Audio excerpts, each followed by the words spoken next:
Chapter 3570. You should be apologetic. If I didn't mention this matter, how long were you planning to hide it from me? Alice said weakly. This was your father's request. As his subordinate, I had no choice but to carry it out and keep it secret.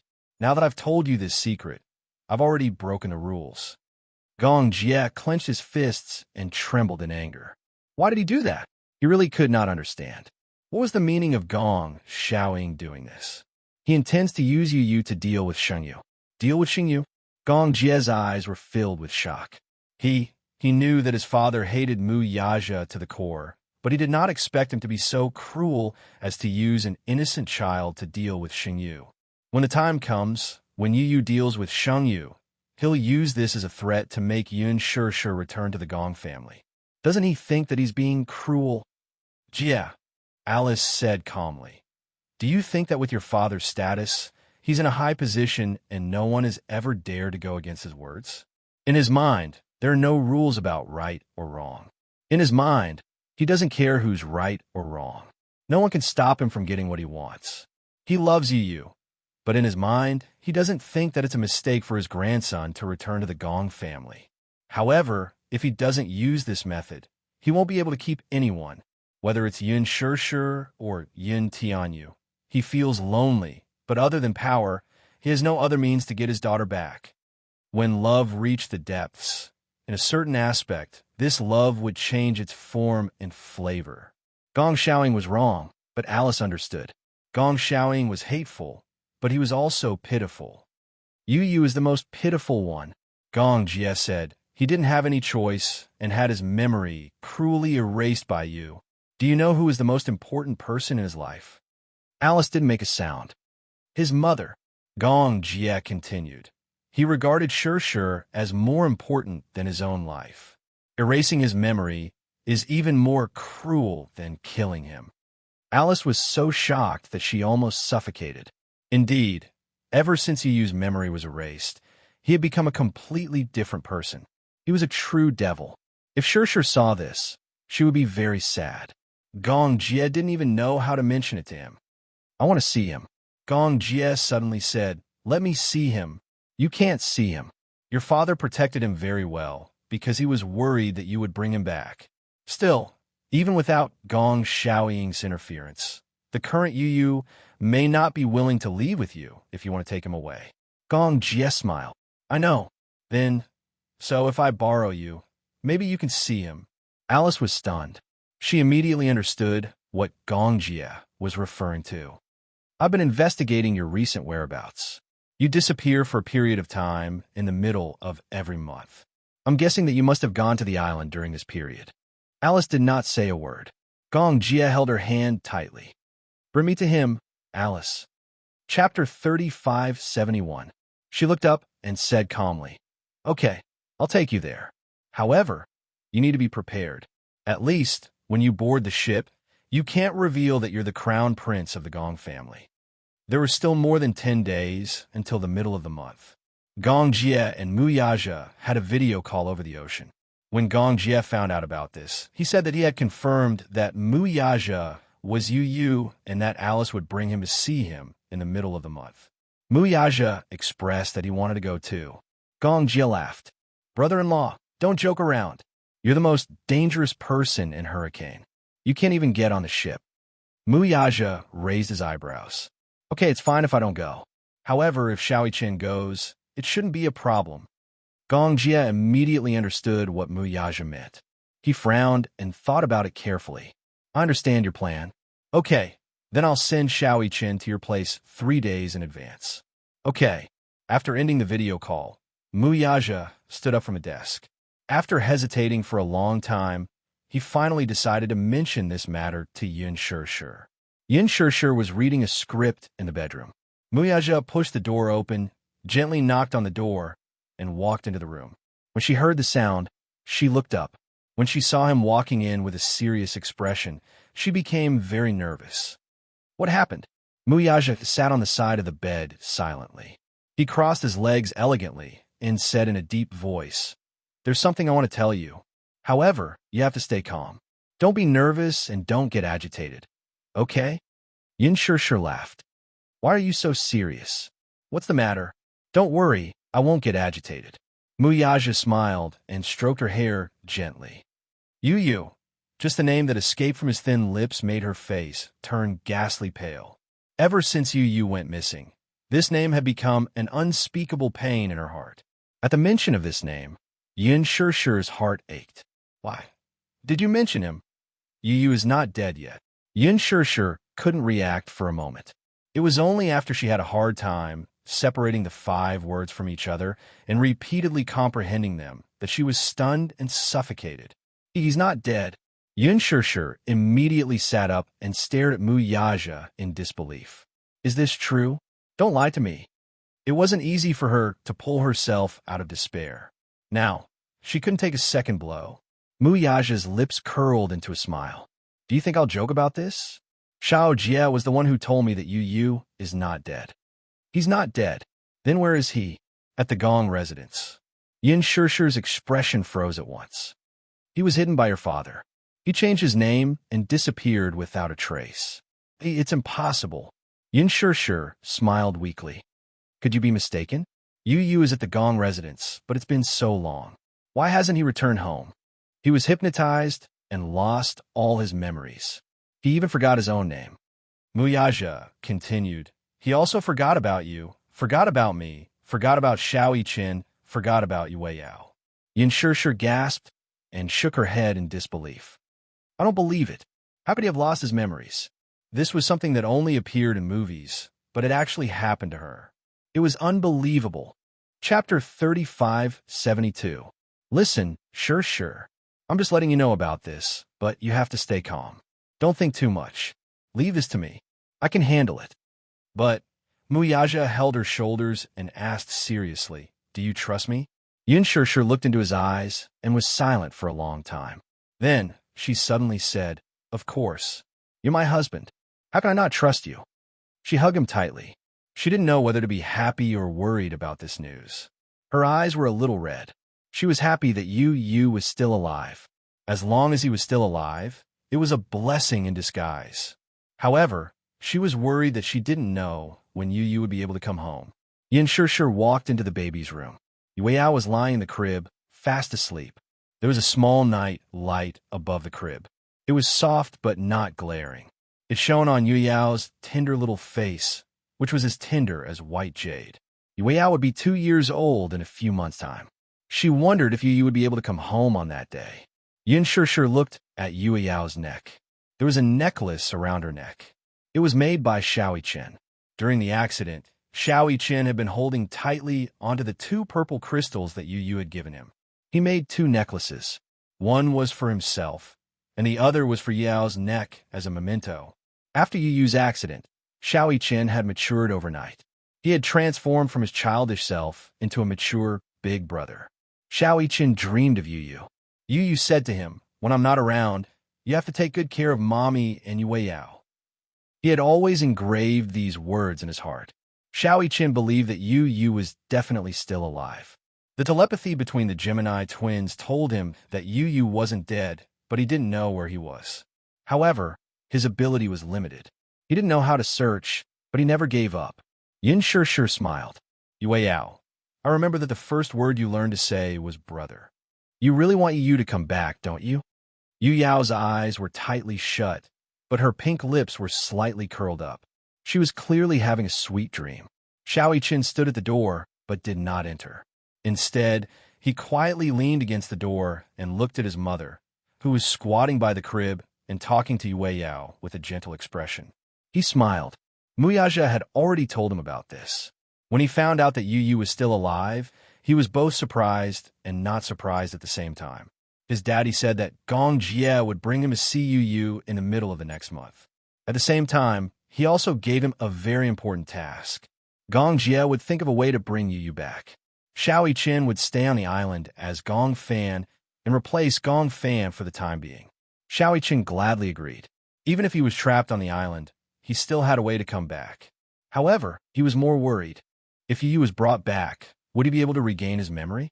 Xiao Qin wasn't sure about Yu's current situation. He also didn't know if his so-called memory loss could be recovered. He only hoped that his uncle would bring you back to the Mu family. At least, Yin Shishir could wake him up and help him regain his memory. Mommy, Xiao Chen called her softly. Yin Shishir turned around and saw him standing at the door. She immediately wiped the tears from the corners of her eyes. You're not asleep yet? Yes. I was passing by and saw that the door was open. Chapter 3573.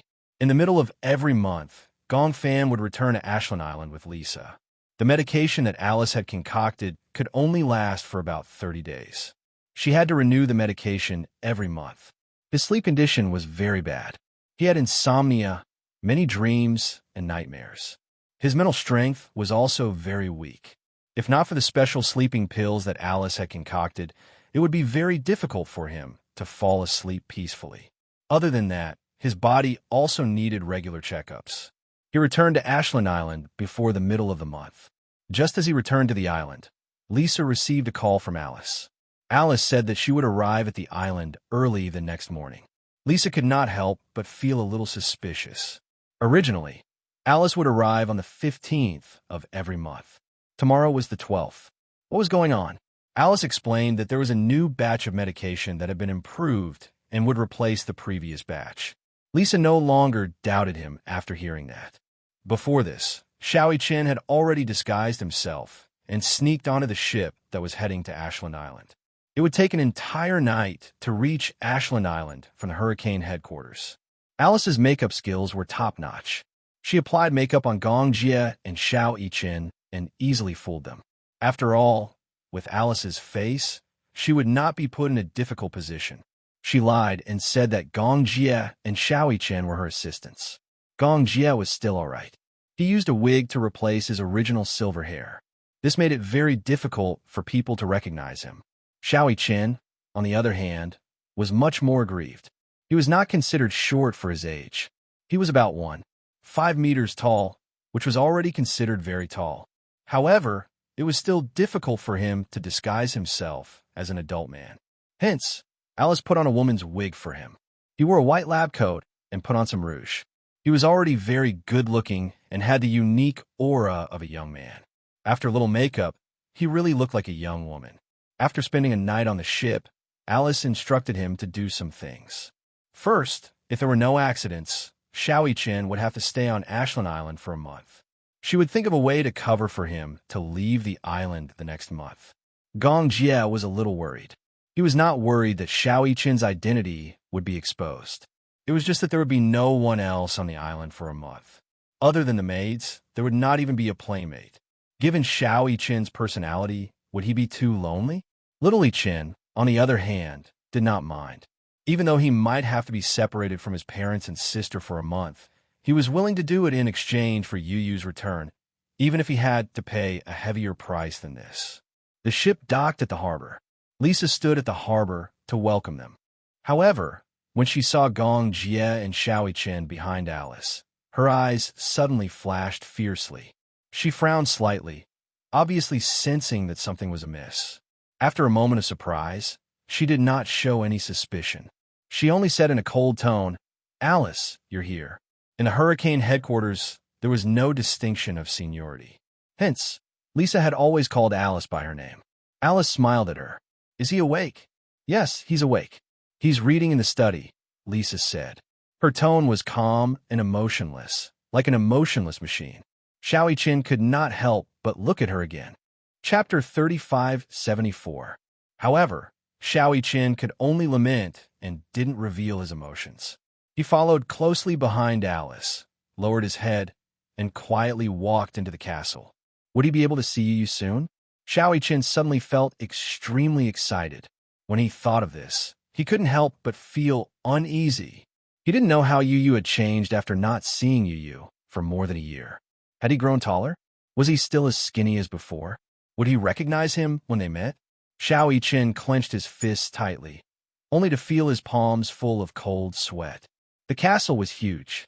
As Lisa led them all the way, Xiao Chen only felt that there were endless stairs and endless corridors.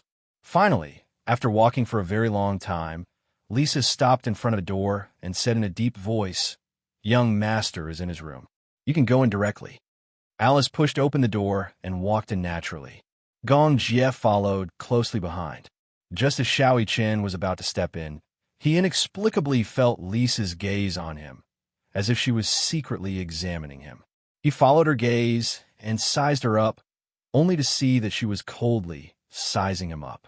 That gaze, which seemed to be able to see through his entire body, made Xiao Chen's heart jolt violently. He had an inexplicable suspicion that Lisa might have recognized him. Lisa quickly turned her gaze away and looked out the window, as if the gaze she gave him just now was just a casual glance. Xiao Chen didn't take it to heart. He entered the room and locked the door from the inside. Alice walked into the bedroom and saw the back of a young man lying quietly on the big bed. He lay quietly on the bed with his eyes closed, as if he was still asleep. However, Gong Jie and Xiao Chen, who were standing behind her, couldn't calm down, especially when he saw the young man's extremely familiar yet pale face. Gong Jie's breathing suddenly became erratic. He walked excitedly to the bed and squatted beside it until he recognized that the child in front of him was really Yu Yu. Yu Yu, who had disappeared without a trace for more than a year, suddenly felt a burning sensation in his chest. It really was Yu Yu. Xiao Chen was so excited that his entire body trembled. This voice had only appeared in his dreams for more than a year.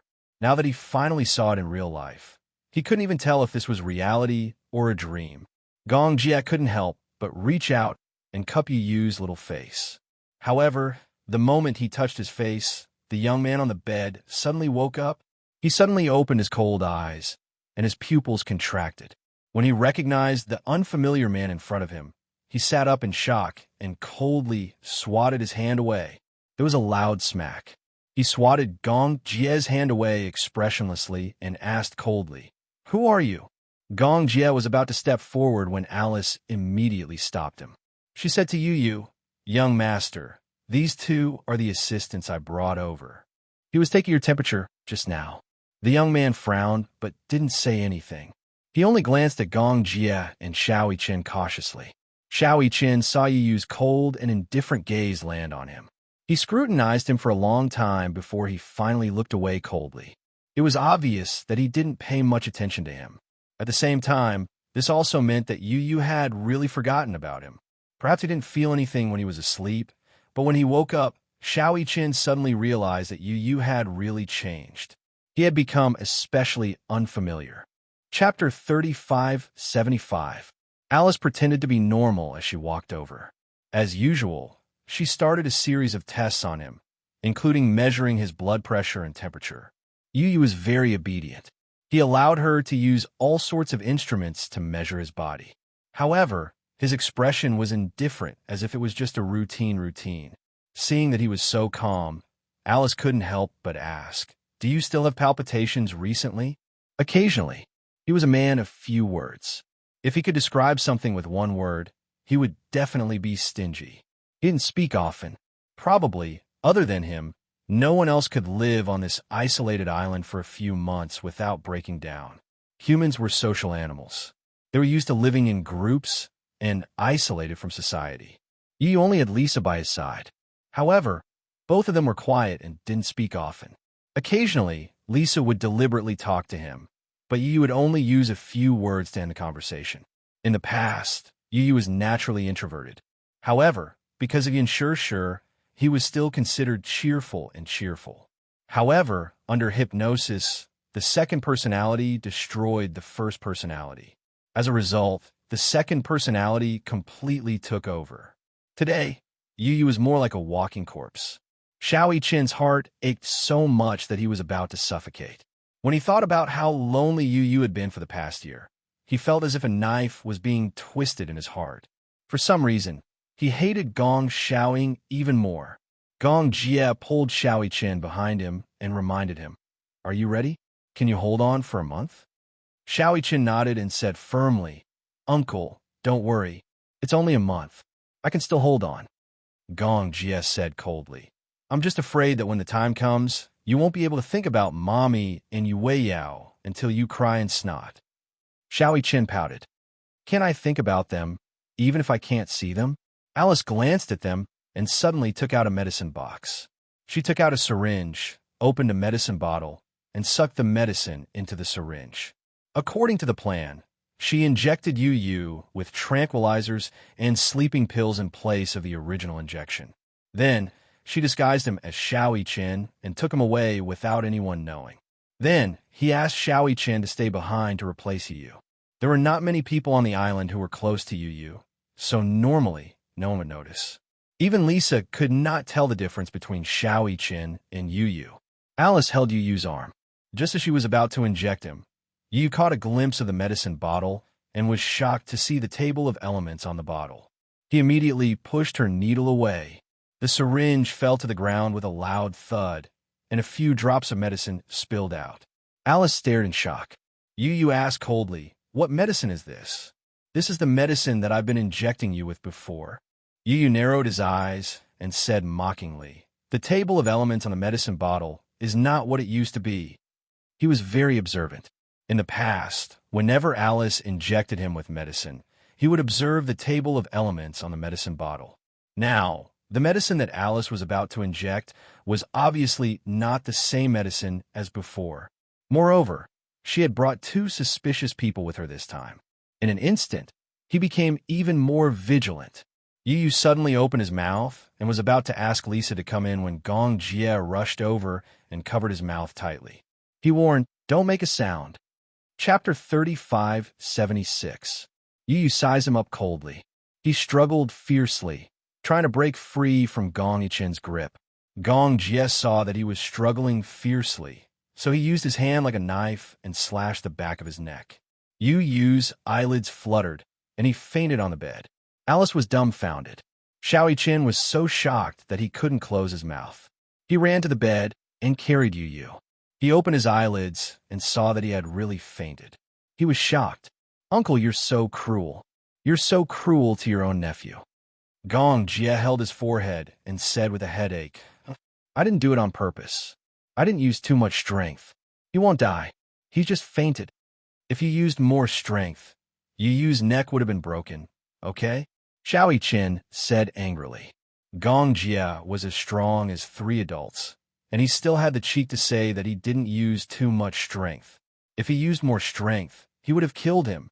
Gong Jie cleared his throat awkwardly and said, "It's good that you hit him. Maybe he'll remember who he is." He looked at Alice for confirmation, but she said coldly, "No matter how much you hit him, he won't regain his memory." Gong Jie's lips twitched. Although his heart ached, there was nothing he could do. "I'm worried that he'll spread the news." "Okay, don't make a fuss." When he was young, he often got injured during training. He didn't suffer any injuries that were more serious than this. Xiao Chen carefully touched the back of Yu's neck. Seeing that there weren't any injuries or fractures, he was relieved. Yu had fainted. This time, he could finally do whatever he wanted. Little Chen hugged him tightly, as if he had found his lost treasure. His eyes reddened uncontrollably. Yu. Xiao Chen's heart was filled with tenderness when he finally met her after so many times in his dreams. No matter what, he had to bring Yu home. He never belonged to Hurricane. He belonged to the Mu family. He had a father, a mother, a brother, and a sister who loved him. He shouldn't be Gong Fan. He shouldn't be such a cold-blooded, demon-like war machine. Alice walked over and helped Yu lie flat on the bed. She helped him dress up, then took off Yu's clothes for Xiao Chen to change into, while Xiao Chen put on Yu's clothes. After more than a year, Yu had also developed a little and grown taller. However, compared to Xiao Chen, he was still very skinny. The clothes on his body looked very empty. After putting the wig on his head, the job was finally done. Xiao Chen, on the other hand, disguised himself as Gong Fan and lay on the bed. Based on his appearance alone, no one would be able to tell that he was a fake. Gong Jie frowned and said with disdain, "Can't you act more realistically?"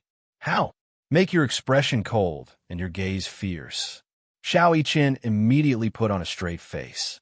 However, Gong Jie was used to seeing his warm smile. Now that he suddenly imitated Yu's expression and put on a cold face, Gong Jie couldn't get used to it. Alice said, "There aren't many people on this island, so you don't have to force yourself. However, you can't give yourself away when you're facing Lisa." She's in charge of taking care of Yu for Gong Xiaoying. If you give yourself away, it'll be hard for the news to leak. When that happens, it'll be very difficult. Chapter 3577. Xiao Yiqin and Yu had been swapped. The swapped Yu was immediately taken away by Gong Jie. When they left, Gong Jie carried him on his back. Lisa stood at the door and saw Gong Jie carrying Yu. The guy on his shoulder had obviously fainted. She asked symbolically, "What's wrong with him?" "Blood sickness." He had fainted. Lisa didn't probe further with such a careless explanation. She obviously didn't suspect anything either. As an assistant, how could he faint from blood sickness for no reason? That didn't make sense. She let him go easily. Gong Jie couldn't help but feel that something was amiss. He turned around and looked deeply at Alice, only to see her enter the room with a cold expression and close the door. He had a feeling that she knew about this matter. Gong Jie asked Alice, "Have you communicated with Lisa about this?" "No, but I have a feeling that she knows." Gong Jie lowered his voice and said, "I swapped Yu." Alice furrowed her brows and turned around to take a look. However, she didn't have time to think too much about it. "Now's not the time to think about this. Let's get out of here quickly." Gong Jie nodded. After Gong Jie and Alice left with Yu, Lisa entered the room. Xiao Yiqin was initially at a loss. When he saw her enter, he frowned and pretended to be asleep on the bed. He wanted to bluff his way out of this. Lisa walked to the bedside and saw Xiao Yiqin lying on the bed, quietly asleep. She smirked mockingly and kicked him. Xiao Yiqin sat up in shock and said angrily, "Why did you kick me?" "They're gone. You don't have to pretend anymore." "Pretend?" Xiao Yiqin's heart skipped a beat, but he refused to admit it. "What do you mean, pretend? I don't know what you're talking about." "You can understand." Lisa paused and said, "Mu Yiqin." When Xiao Yiqin heard this, he abruptly turned his head and stared intently at her. He couldn't believe that Lisa could recognize him so easily. After all, he and Yu looked exactly the same. At first, even Mu Yaja couldn't tell them apart. Only Yin Shir could recognize them at first glance.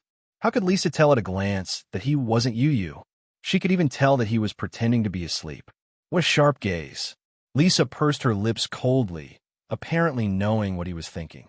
She said coldly, "I recognized you the moment you got off the boat." Usually, Alice would only come alone. She was not allowed to bring anyone with her. However, today, two strangers had appeared.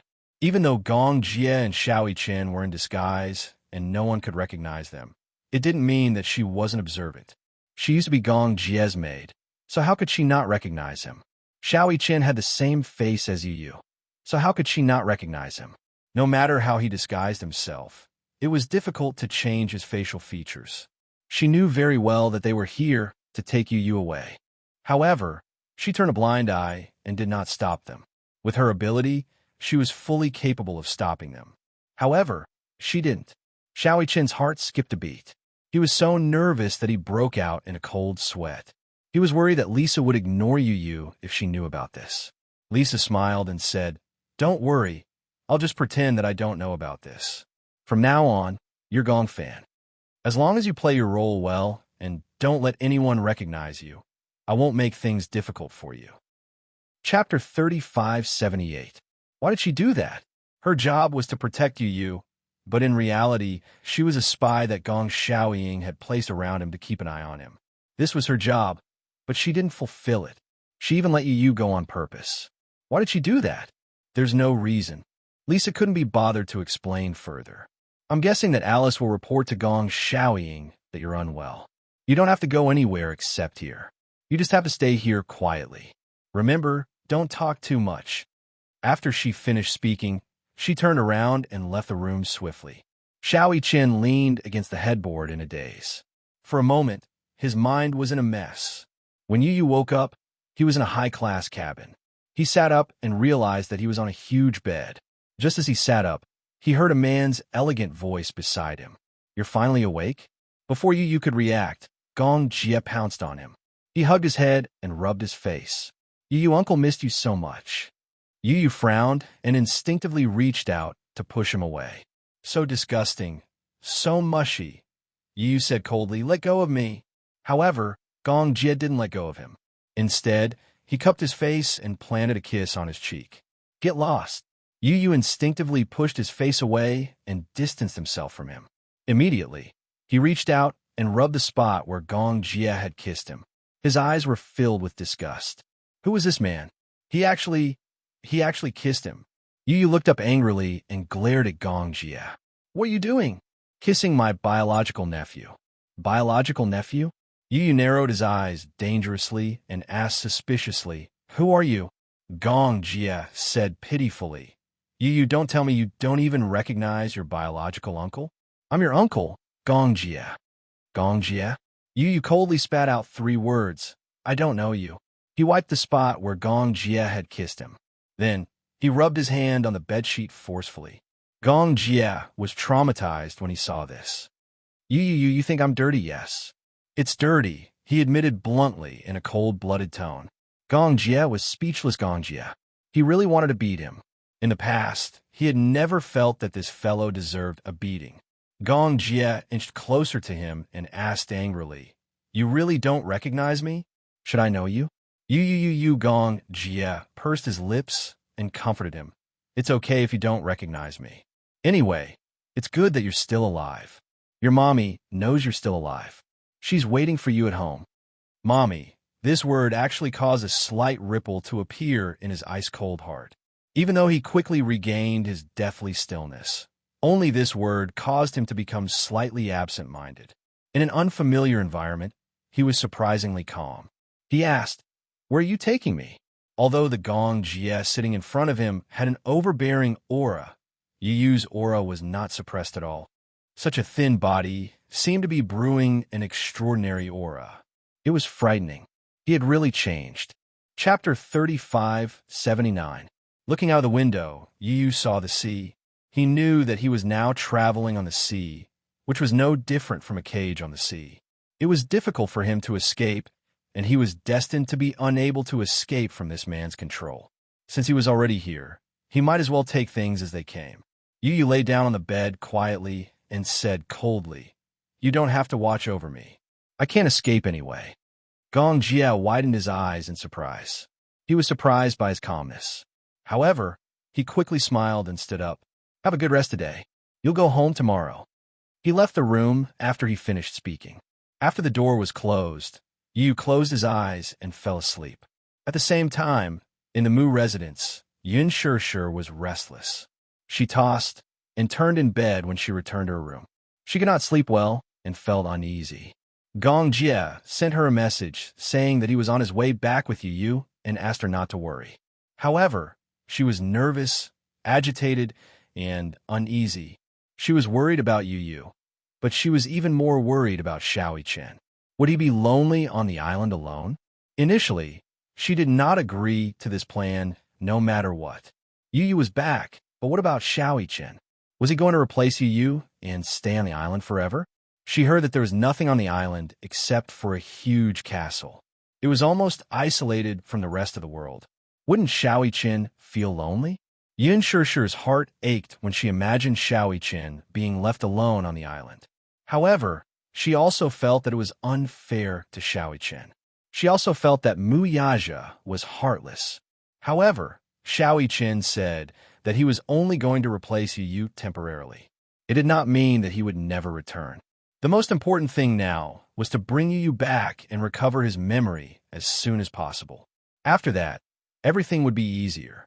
If Yu continued to stay on the island, nothing would go smoothly in the future. Yun Shishir reluctantly agreed. Before Xiao Chen left, Yun Shishir hugged him to sleep for the entire night. Xiao Chen hugged her tightly because he was going to be away for a long time. He did not know when he would be back, so it was inevitable that he would miss her. Xiao Chen did not dare to stay any longer, and he left hurriedly as he was afraid that it would make her sad. Now that Yu was already on his way back, she felt inexplicably uneasy. 2 days later, the ship docked. Mu Yaja and Yun Shishir were waiting at the port in advance. When Gong Jia carried Yu off the ship, Yun Shishir saw them from afar. She and Mu Yaja went up to them excitedly. Before they even got close, tears rolled down their cheeks. Yu looked at the tall and handsome man in the crowd. Her gaze was fixed on him, but she looked away coldly. However, when his gaze fell on Yin Shi, and he saw her red eyes looking at him with anticipation, he did not know why his heart started to beat erratically. Yu was inexplicably stunned by his strange reaction. Yin Shi walked up to him and held his face. She looked left and right. When she saw that it was really him, she still could not believe it. She wondered if she was dreaming. It wasn't until she caressed his face that she confirmed that this wasn't a dream. Chapter 3580. Yu frowned and said coldly, "You've got the wrong person." Yin Shi's expression froze. Muyaja also frowned slightly and exchanged glances with Gong Jie. Gong Jie immediately said, "He doesn't remember anything. His memories have been sealed by hypnosis." Yu pursed his lips mockingly and looked away impatiently. To him, the so-called memory loss that Gong Jie mentioned was ridiculous. Memory loss? How could he have lost his memory? Who were these people, and why were they saying such strange things? In fact, it could only prove that Alice's hypnosis was too successful. The fake memories that she had created had already infiltrated Yu's mind.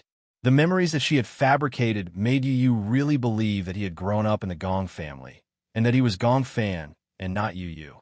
Hence, to him, what Gong Jie had said was a complete lie. He would not fall for it so easily. Yin Shi was at a loss. The child standing in front of her had the same face as Yu.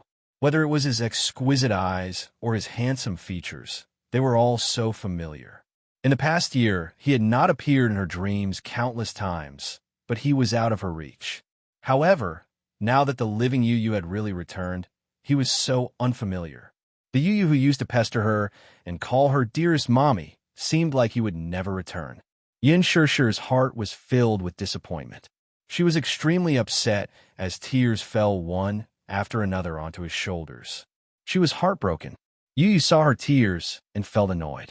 He turned his face away and did not look at her. To him, whether it was Yin Shi, Gong Jie, or Muyaja, they were all complete strangers. It did not matter. Yin Shi said with difficulty, "Yu, do you really not recognize me? I've said it before." Yu finally cannot take it anymore. He waved her hand away and said coldly, "I've said it before. I'm not Yu. You got the wrong person. Don't call me that again." These words were undoubtedly heart-wrenching. Yin Shi's heart ached, as if it was being cut by a knife. She clenched her fists and held back her tears. At the side, Muyaja held her shoulders tightly and comforted her, "Don't rush. Take it slow." "Okay," Yin Shi asked carefully. Yu looked at her coldly and did not say anything, as if he was looking at a stranger. However, Yin Shi did not back away. Instead, she reached out and hugged him. His body was cold. His skin was cold, as if he was born like this. His palms were cold, not as warm as Xiaoqin's. Yin Shi hugged him tightly. Even though Yu became so cold when she saw him again, she was already very glad that he was still alive. It was good that he was alive. She had thought that he would never come back. She was already very grateful that her most precious family member had been found after losing him. In the car ride back, Yin Shi hugged Yu. Even though he was obviously resisting, she refused to let go and hugged him tighter and tighter. His body was so cold. She wanted to use her body temperature to warm him up. However, Yu was extremely uncomfortable. Seeing that he could not break free, he stopped struggling and looked out of the window without looking at her. His cold gaze made her heart palpitate. Chapter 3581. It was the third day since Yu left. Xiaoqin spent the past 3 days on the island in agony. The nutritious meals, oatmeal, fruits, and all sorts of green vegetables were all boiled once and tasteless. There was broccoli in every meal, and his eyes were about to turn green from eating. Xiaoqin felt like he was about to turn into a rabbit. Every time he sat at the dining table, he felt like he was being tortured. He ate the tasteless vegetables and felt like a rabbit who had nothing left to live for, gnawing on the broccoli resentfully.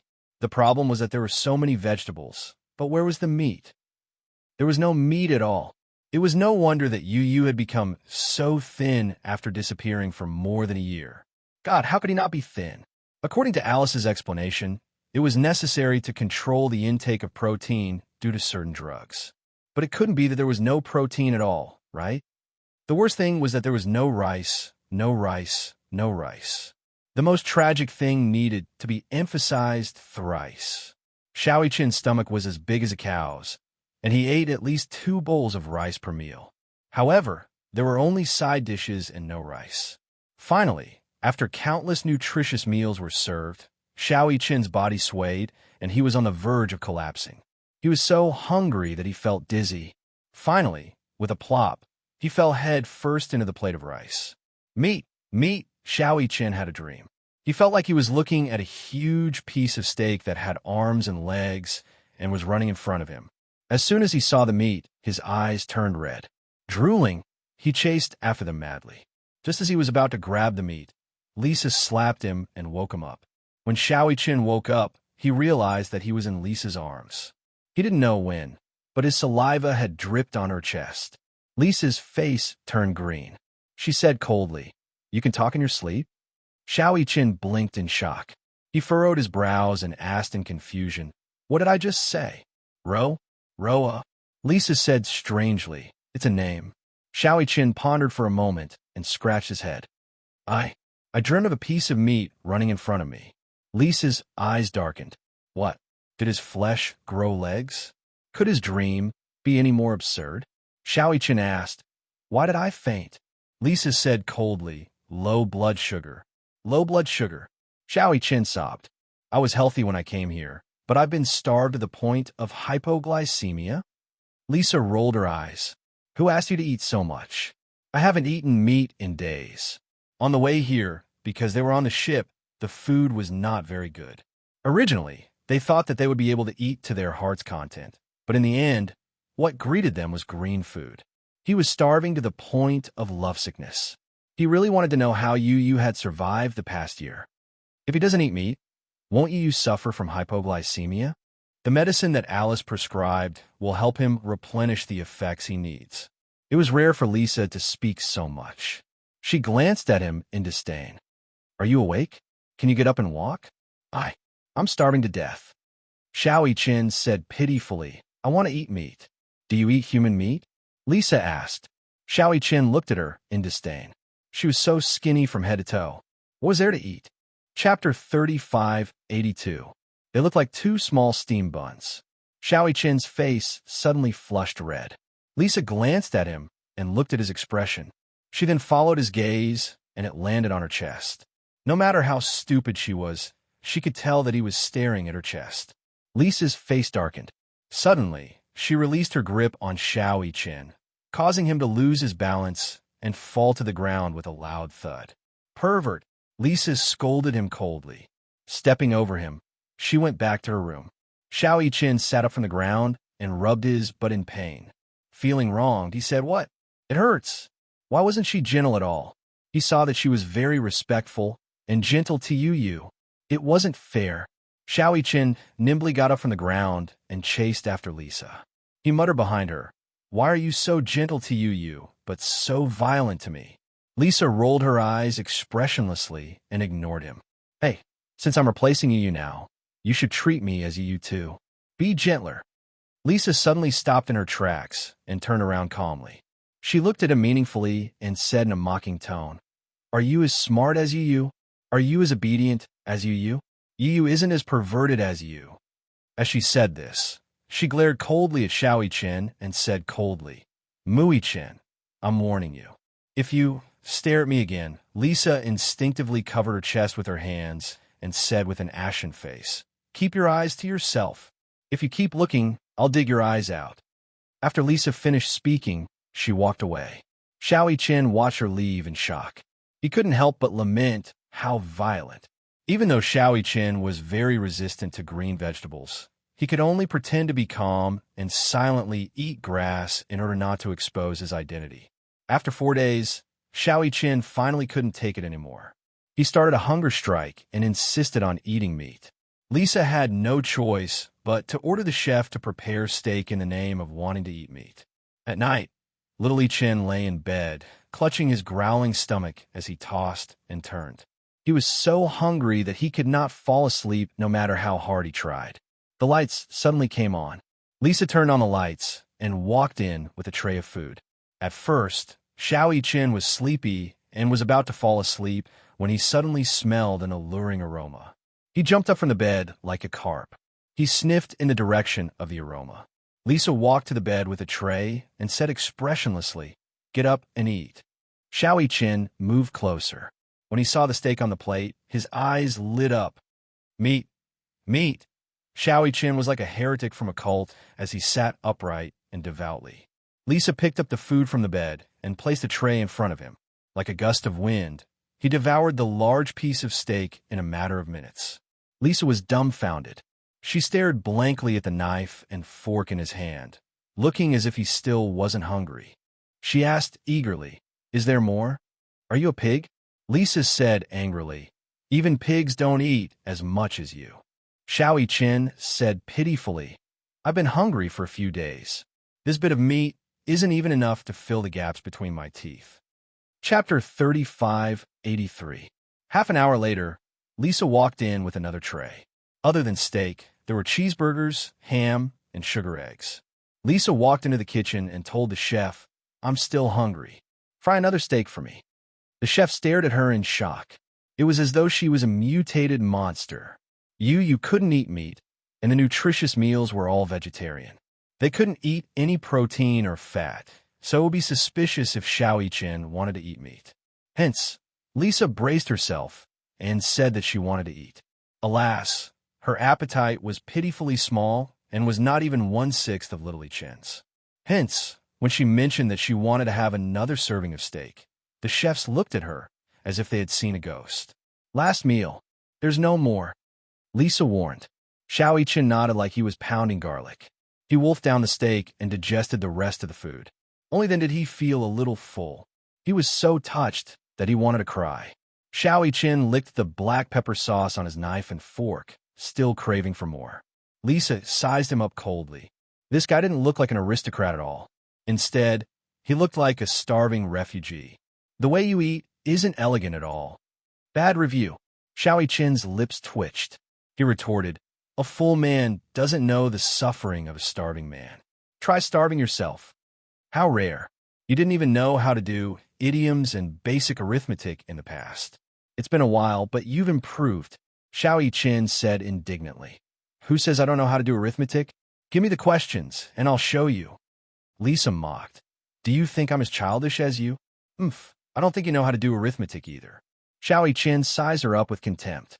"Do you know how to multiply 10 by 10? Lisa looked at him with even more contempt. She asked, "What's 15 multiplied by 78 and divided by 20? Xiao Yiqin was speechless. He was dumbfounded. This arithmetic problem wasn't something that could be solved with just fingers. The problem was that even though his arithmetic skills had improved, he still needed to use what Yu had taught him. He was far from being able to do mental arithmetic. "Can you do it?" 58-5, idiot. Xiao Yiqin threw himself onto the bed, feeling wronged. Lisa took the tray away and said disdainfully, "Tell me, why are you and Yu twins? Why is Yu so smart and you so stupid?" After saying that, she walked away as light as a feather. Xiao Yiqin clenched his fists in anger. He glared at her back and gritted his teeth. How infuriating. He was actually despised. "Sleep." Xiao Yiqin lay on the bed, hugged the blanket, and closed his eyes angrily.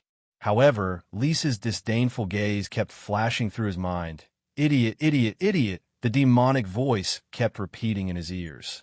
Xiao Yiqin couldn't take it anymore. He sat up and threw the pillow on the floor. "You're the idiot." At the Mu residence, Yin Sure finished preparing dinner. She walked to the bedroom and gently knocked on the door. Yu. There was no response. Yin Sure opened the bedroom door and saw Yu sitting on the bed, expressionlessly looking out the window. She said gently, "It's time for dinner." Yu didn't move. Even his breathing was so weak that it was almost inaudible. Chapter 3584.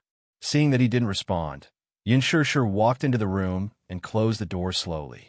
She walked over to him quietly and squatted down in front of him.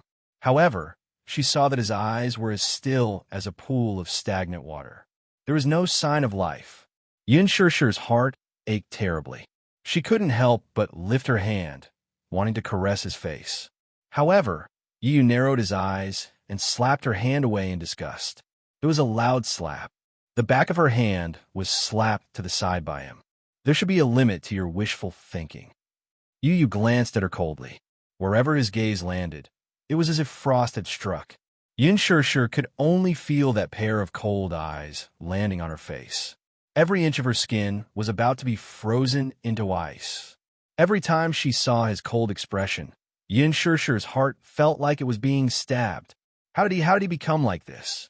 Yin Shirshir bit her lip hard as tears streamed down her face uncontrollably. Because of his heartless words, her heart was extremely broken. Why are you crying? Yu said in annoyance. You only know how to cry. Even if you want to cry, don't do it in front of me. It's an eyesore. As he said this, he stood up and walked to the floor-to-ceiling window. His voice was emotionless as he said, "It's time to stop acting." Yin Shirshir's heart ached as she said, Yu, I don't know why you become like this. But I'm your mommy. Yu. Yu closed his eyes.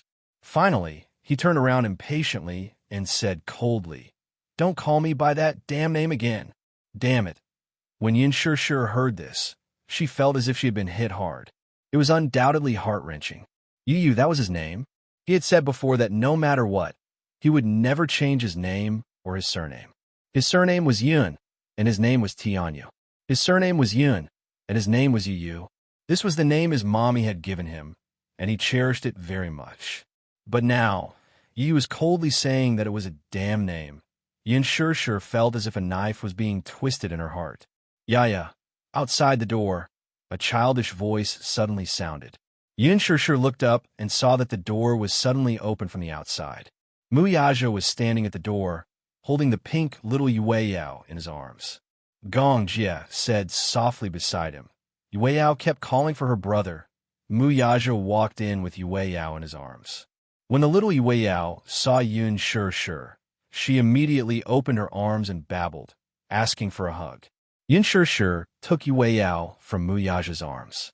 She gently held her little hand and kissed her forehead. She said to her, "Yes, brother is back. Brother is back." Yueyao followed her gaze and looked at the figure by the bed. Her gaze suddenly froze. Brother. Her young and tender voice was filled with childishness. It was clear and melodious like a wind chime, tinkling and extremely pleasing to the ear.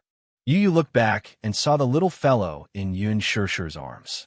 Her skin was as white as snow, and her eyes were big and watery. Her eyelashes were long and curly. Even though she was only 2 years old, her eyebrows were already beginning to take shape. Her facial features were actually somewhat similar to his. He couldn't help but be stunned. Yueyao suddenly stretched out her little hand, raised a finger, and pointed at him. She looked up at Yin Shirshir and opened her little mouth. Brother. Yin Shirshir's eyes couldn't help but sting. She immediately said, Yes, it's brother. It's brother. She still remembered. Chapter 3585. When Yueyao saw Yin Shirshir's affirmation, she felt greatly encouraged. She was so excited that she babbled and struggled to get down. Yin Shirshir squatted down and placed her on the ground. Yueyao took a step forward and suddenly lost her balance. She fell hard on the ground. However, she didn't seem to feel pain. She clumsily stuck out her butt and got up from the ground. She opened her small hands and walked unsteadily towards Yu. She was wearing the squeaky shoes that Muyaja had bought. When she walked, every step she took would make a squeaking sound and shine. In the beginning, Yueyao didn't like to walk. She kept pestering Yin Shirshir to carry her. After Yin Shirshir was done carrying her, she would let Shaoichen carry her, followed by her daddy. When they went out, they would always carry her in their arms. Even when she was old enough to walk, she didn't like to jump around on the ground. She was extremely quiet. Hence, Muyaja bought many pairs of such shoes. The little girl found it extremely novel. Every time she took a step, she would squeak. Hence, she started to walk more diligently. Even though she wasn't walking very smoothly, it was considered very smooth. Little Yueyao walked to Yu's side. Seeing that she was about to trip, she hugged Yu's leg tightly and sat on the ground. She hugged Yu like a lazy koala bear. She looked up and smiled foolishly at him. This smile was as if all 3,000 worlds were shining brightly. When she smiled, her two front teeth were as cute as a rabbit's. She was mischievous and cute. Yue squeaked, "Brother, brother." She spoke fluently and clearly. Yu understood her immediately. He turned his face away awkwardly and didn't look at her. Seeing that Yu was ignoring her, Yue couldn't help but feel aggrieved. She tugged at Yu's trousers with her two little hands. She even wanted to climb up Yu's trousers. She really looked like a koala bear. Just as Yin Shirshir revealed a gratified smile, she saw Yu take a step back and avoid Yue. Yue lost her balance and fell to the ground. She sat up and instantly felt unhappy. Her entire little face scrunched up as if she had suffered a great grievance. "Brother," she felt so aggrieved that 2 silver beads appeared at the corners of her eyes. She pursed her lips, but held it in. When Yin Shirshir saw this, she immediately walked over and wanted to carry Yue. However, Yue pushed her away. Even though she was only 2 years old, she had inherited Mu Yaja's stubbornness and aloofness. She stubbornly refused to be carried by Yin Shirshir. She stood up again and staggered towards Yu. Yu widened his eyes in surprise. However, he saw that she had already walked in front of him and was hugging him like a koala bear. Her eyes were full of attachment. "Brother." Yue held back her tears stubbornly and refused to let go. She wanted him to carry her. Yu remained unmoved, but his eyes were flickering fiercely. He turned his face away and didn't look at her anymore. After a long silence, he said word by word, "I'm not your brother." Yue widened her eyes. Obviously, she didn't understand what he said. However, when she saw his resolute expression, she couldn't hold back her aggrieved emotions any longer. Tears rolled down her cheeks. "Boo-hoo." Yue hugged his leg and cried pitifully. Chapter 3586. You used to like her a lot. You kept hugging her and teaching her how to call you brother. Now that she's learned it, you're ignoring her when she calls you that. Yue pouted pitifully. She cried as she said, "Brother is ignoring her. Brother is ignoring her." Yu turned around expressionlessly and said coldly, "I'm not interested in playing house with you, so get lost." Yu turned around coldly and sat back on the bed like an ice sculpture. Yin Shirshir carried Yue, sighed, and left. The door closed softly. Yu looked back slightly and glanced at the door. His eyes were cold, but there was a flash of absent-mindedness in the depths of his eyes. Yue's teary eyes appeared in his mind, and his thoughts became even more chaotic. He fell on the bed, covered himself with the blanket, and closed his eyes. Outside the door, Mu Yaja and Gong Jie looked at Yin Shirshir's disappointed and gloomy face. They looked at each other. Gong Jie said, "Shirshir, don't worry. Yu didn't mean what he said. He doesn't remember you, and he doesn't remember Yue either. It's understandable that he treats you as an enemy." Mu Yaja agreed with Gong Jie and said comfortingly, "Take it slow." "What if," Yin Shirshir said worriedly, "what if he can't remember me for the rest of his life?" "Don't be so pessimistic," Gong Jie said with a headache. "Compared to Yu, I'm more worried about you." He was worried that she would be disappointed, despaired, upset, and unable to recover from the setback. Yin Shirshir shook her head and said calmly, "No, I won't. I will become stronger. At this time, Yu needs me more. Xiao Jie, don't worry." She smiled at him. Gong Jie took Yue from her arms. Seeing that she was still sulking with tears hanging from the corners of her eyes, he kissed the corner of her eyes and coaxed, "Yue, don't cry. Uncle will carry you." "Uncle." Yue threw herself into his arms and wrapped her arms around his neck. Gong Jie was overjoyed. It was rare for Yue to be so close to him. She took the initiative to wrap her arms around his neck. He couldn't help but kiss her again and again. He couldn't bear to part with her. Mu Yaja said coldly, "If you like it so much, give birth to one yourself." Gong Jie snorted, "No, I love Yue the most." As he spoke, he subconsciously shielded her, worried that Mu Yaja would snatch Yue from his arms. When Yin Shirshir saw these two clowns, her mood finally recovered a little. It was as if sunlight had shone into her heart. It didn't matter. It didn't matter that Yu didn't remember her. She would try her best to make him remember her. It was late at night. Yu lay in bed. Even though he hadn't eaten for a day, he didn't feel hungry. He always carried the medicine that Alice had concocted with him. To a certain extent, these medicines would make him feel full and replenish his various bodily functions. He looked at the ceiling. There was no emotion in his cold eyes. Suddenly, footsteps came from outside the door. Following that, there was a long silence. It seemed that the person hesitated for a long time. Finally, she took the doorknob and pushed the door open. In the darkness, the footsteps slowly walked in. Yu's handsome brows were slightly raised. He closed his eyes, but didn't close them tightly. Through the gaps of his eyes, he saw a slender figure slowly walk to his bedside and sit on the edge of the bed quietly. Yu, a fair hand, slowly caressed his cheek and tucked his hair behind his ear. Chapter 3587. Yu did not say a word and pretended to be asleep. Yin Shishir looked at him quietly. She could not wait to make up for the yearning she had for him over the past year through this one look. This one look felt like 10,000 years. She could not help but recall how he looked when he was just born. His wrinkled little face was red. After being rescued and returned to the incubator, he looked so weak that it was as if he would leave her at any time. She had just gone through childbirth, but she still insisted on visiting him every hour with Yin Yeching's help. In the beginning, she was weak, but later on, she slowly regained some vitality. Her two small hands began to wave and grasp the air. Her legs also began to kick. The first time she took him out of the incubator to feed him, he was born prematurely at 8 months. He was so small that he was as light as a feather. She still remembered the first time he opened his eyes. Those jet-black eyes were like inlaid agates, filled with a lively luster. He opened his eyes and smiled at her, revealing his pink gums. The first time he said, "Mommy," was inadvertently when she was busy tripping rice noodles for him. The little guy was playing with his toys when he suddenly said, "Mommy." She turned around in surprise and walked up to him. She asked him to say it again, but he only cared about his toys and smiled at her foolishly. He did not say it again. However, Yin Shishir was still so excited that she could not calm herself down. God knew how long she had been waiting for this sentence. Every time she taught him how to pronounce it, she would exaggeratedly open her mouth, and he would be amused by her. Gradually, he grew up and became more mischievous.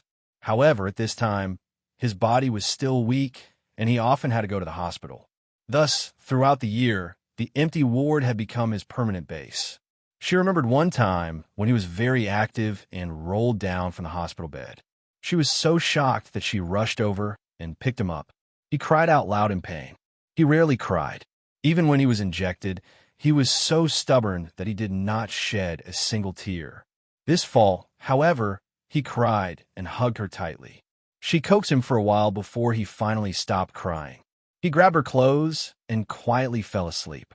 It wasn't until he was 5 years old that his physical condition gradually stabilized. She liked to take him to the park for a walk. Every time she came back at noon, he would obediently prepare lunch and wait for her to come and have lunch together. He didn't know how to cook from the very beginning. At first, when he learned how to cook, the fried rice turned into a black paste. She was so angry that she scolded him and told him not to go into the kitchen without permission. It wasn't because the food he made wasn't delicious, but she was worried that he would cut his hand with a knife at such a young age. What if he accidentally caught fire? She didn't dare imagine what would happen. However, Yu's talent in cooking seemed to be innate. As time passed, the food she cooked became more and more delicious. From Chinese food to Western food to Japanese food to Italian food, it was all very easy for him. She was touched, but her heart ached at the same time. Even if the Yu who knew how to dote on mommy, the Yu who knew how to do housework, the Yu who knew how to cook, the Yu who knew how to do housework, the Yu who knew how to cook, and the Yu who was very, very capable never came back, it's fine. Chapter 3588. Yin Shishir hugged his shoulders, and her tears fell uncontrollably onto his face. Whether you remember it or not, you'll always be mommy's Yu. Mommy really misses you. Really misses you. It's mommy's fault. Mommy didn't protect you well. No matter how harsh or heartless you are, Mommy won't blame you, but don't leave Mommy again. Boiling hot tears continuously dripped onto his cheeks and rolled down his cheeks endlessly. She held his face in her hands and gently kissed his forehead. Her tears fell straight onto his eyelashes, slid through his eyes, and trickled down from the corners of his eyes. You could only feel his vision becoming blurry. Her tears seemed to flow from her eyes and into his heart. His heart tightened and convulsed inexplicably. He felt as if he was going to suffocate and turn the world upside down. Why was she crying? Don't cry. Her tears made his heart feel like it was going to explode. Why did her tears cause him to lose control of himself? Hearing her sobbing, he suddenly felt a sharp pain in his heart, as if it was going to pierce through his heart. What was going on? What exactly was going on? Yu suddenly felt a sharp pain in his head. His heart was in a mess, and he couldn't help but frown. When he came back to his senses, he felt Yun Shirshir's body stiffen. He then realized that his arms had unknowingly wrapped around her shoulders. It was as if he had lost control and hugged her uncontrollably. Yu was so shocked that he pushed her away and sat up on the bed. Although he tried to hide it, he couldn't hide the embarrassment that he was showing at this moment. Yin Shirshir came back to her senses and stared at him in disbelief. Yu's breathing quickened. He stared at her warily and leaned his back against the bed. He said coldly, "Are you done crying?" Yin Shirshir was stunned. His change was so sudden that she was not mentally prepared. When he hugged her just now, she really thought that Yu was back. However, it was just a moment of joy before everything returned to normal. Yu said coldly, "You don't have to show such an expression." He turned his head and looked out the window, deliberately not looking at her lamenting expression. Yu, do you know why I call you Yu? Yin Shirshir said, "When you were born prematurely and almost died. I'm glad that God's blessing. You were the best gift to me. That's why I named you Yin Tianyu." Huh, how interesting. I'll say this one last time. My name is Gong Fan, not Yin Tianyu. As he said that, his head was suddenly felt. He was in pain. The pain. Yu. She asked worriedly, "What's wrong? Do you have a headache?" She rushed out of the door in a hurry, found the medicine box, and rummaged through it. Finally, she found the painkillers. Carrying a glass of water, she walked into the room and passed it to him. "This is a painkiller. Take it, and your head won't hurt anymore. Enough." Yu had a splitting headache and was extremely irritated. The berserk factor in his body was fermenting. He flung her hand away. "Go away." Chapter 3589. The sudden movement caused the two of them to freeze.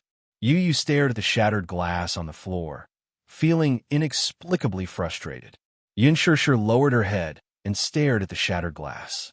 For a moment, she couldn't figure out whether it was the glass that had shattered or her heart. Yin Shirshir pursed her lips as tears rolled down her cheeks. Suddenly, she knelt down on one knee and picked up the shattered glass pieces. "Mommy, in the future, let's use the same glass as a family of 4, okay?" She could still remember how Yu had excitedly brought 5 glasses to Yueyao not long after she was born. 3 of the glasses had adorable suns on them, while the other 2 had beautiful moons on them. Yu had said that his daddy, Xiao Yichen, and he were the suns that protected the moons and gave them warmth. The moons were bright because of the suns. Gong Jie even threw a tantrum at one point, displeased that none of the 5 cups belonged to him. However, Yu had muttered, "You're a married uncle, and you're a spilled bucket of water. It's not yours." He had carefully placed the 5 glasses on the rack and marked them separately. Her tears continued to drip onto the carpet, staining it. She picked up the shattered glass pieces bit by bit until her gaze fell on the suns. Suddenly, her fingertips started to tremble uncontrollably. In a moment of carelessness, she accidentally cut her fingertips. A drop of blood appeared on the wound. However, she didn't feel the pain at all. She held the shattered glass pieces in her hands as her sad tears fell silently. When Yu saw this, especially when he saw Yun Shirshir's tear-stained face, he couldn't help but grip the bedsheets tightly. The bedsheets were crumpled into a ball, just like his inner world at that moment. Stop picking them up. Little did he know that the moment he finished speaking, Yun Shirshi's tears fell even more violently, and she started to sob. Yu frowned again. He felt a headache coming on when he heard her crying. He held his forehead and looked helplessly at Yun Shirshir, who was squatting by the bed and holding back her tears. He didn't know what to do with her. In fact, you already knew why Alice came to the island.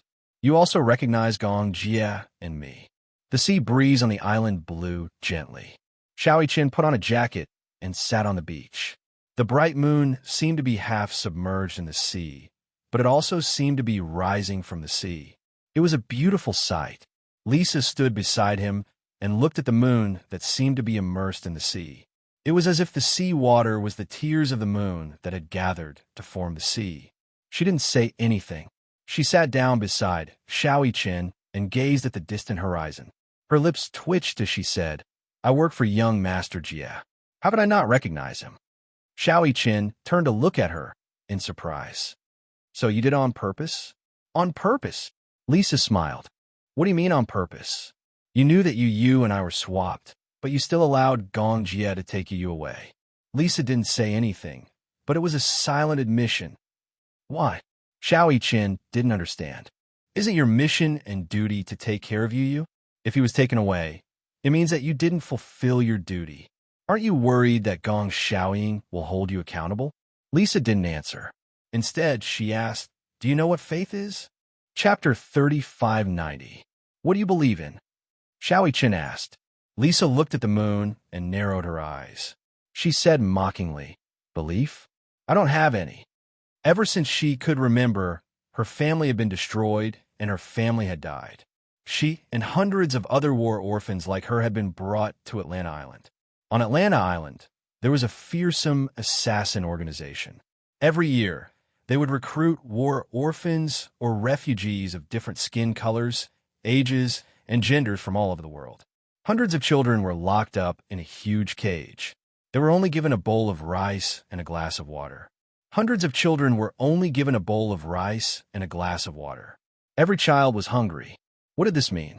This meant that even if they wanted to eat a mouthful of rice, they would have to face hundreds of children fighting each other. If they were hungry, they would only be given a bowl of rice. If they were thirsty, they would have a glass of water. In order to fill their stomachs and survive, the children would start to fight each other. Some are born weak and unwilling to fight. In the end, they could only starve to death. Most of the children would fight with their lives. Everyone wanted to live. No one was an exception. She was the same. At that time, her belief was that she did not want to go hungry. In the beginning, she was unable to recover from the setback. She was weak and could not compete with the children who formed cliques. However, hunger was like a beast.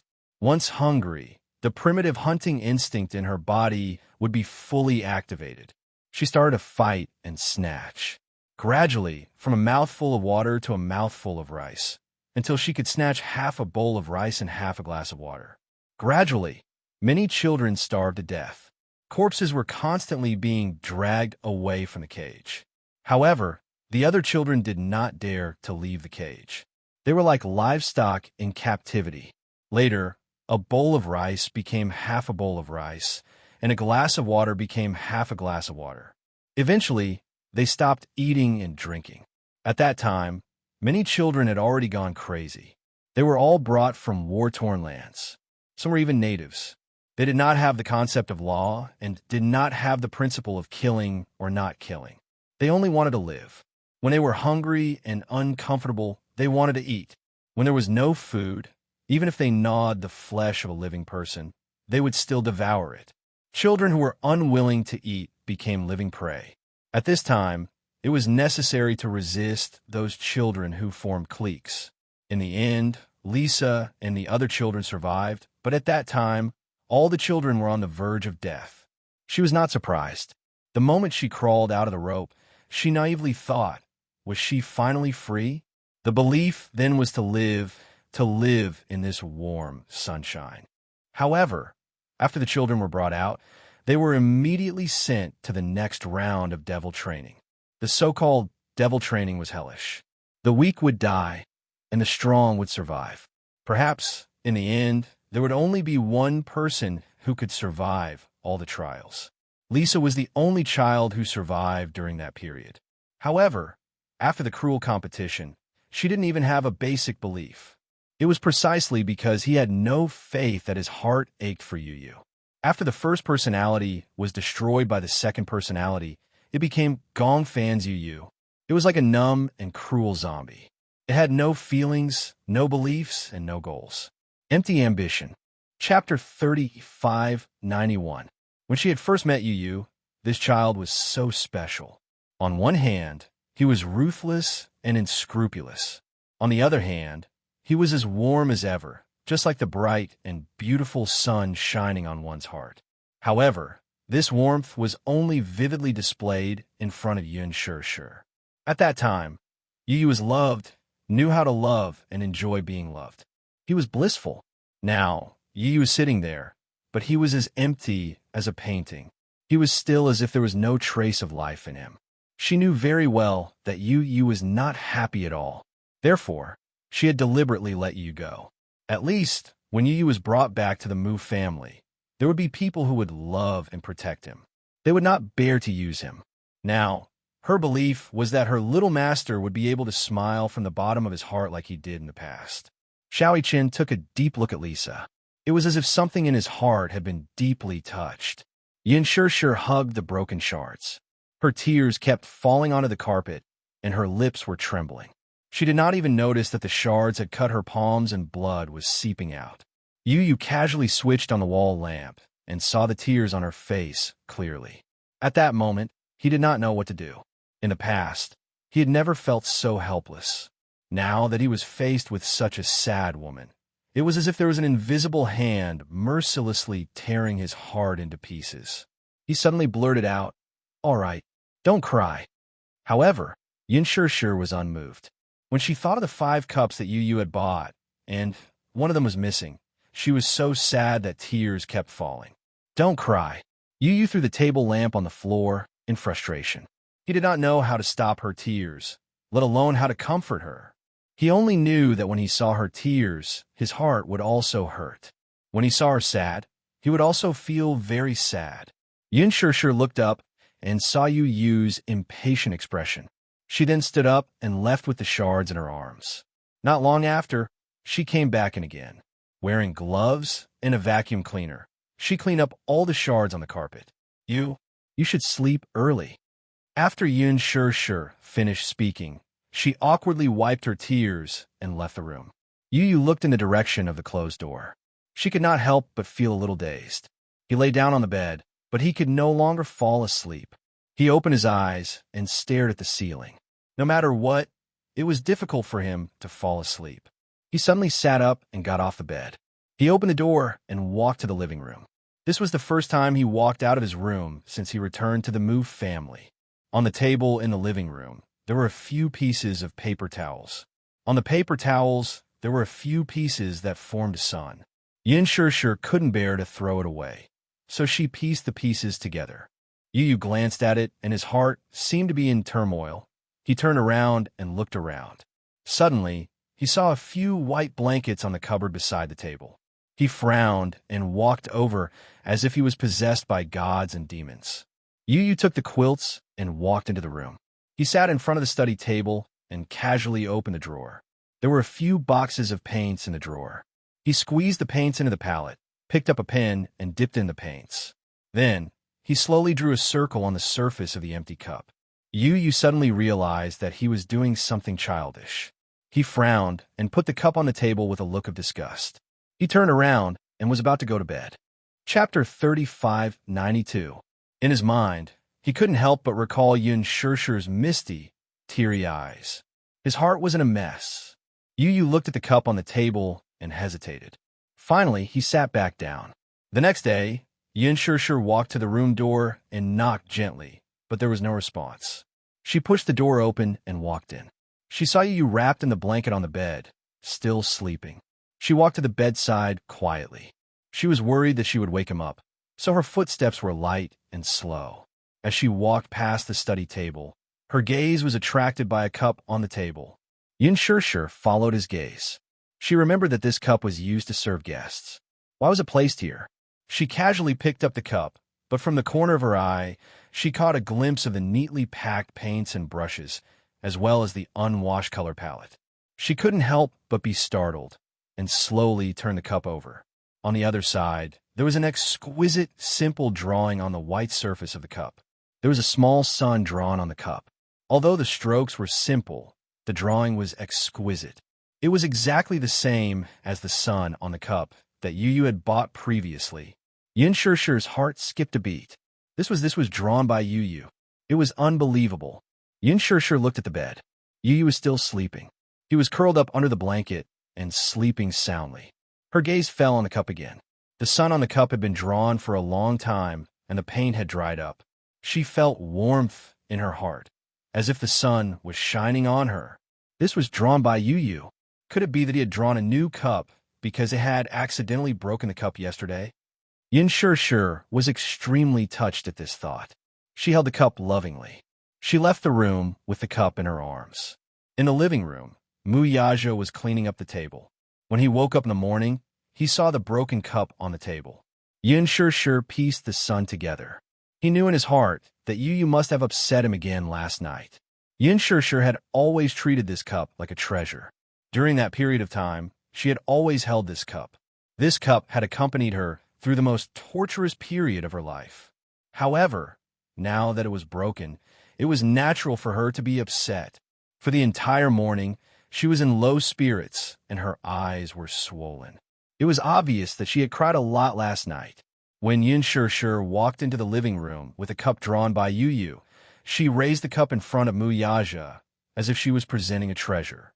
She smiled and said, "Look, this was drawn by Yu." Muyaja couldn't help but be surprised. He took the cup from her hand. Yin Shishir was still worried as she reminded him, "Be careful. Don't drop it." "It won't drop." Muyaja comforted her.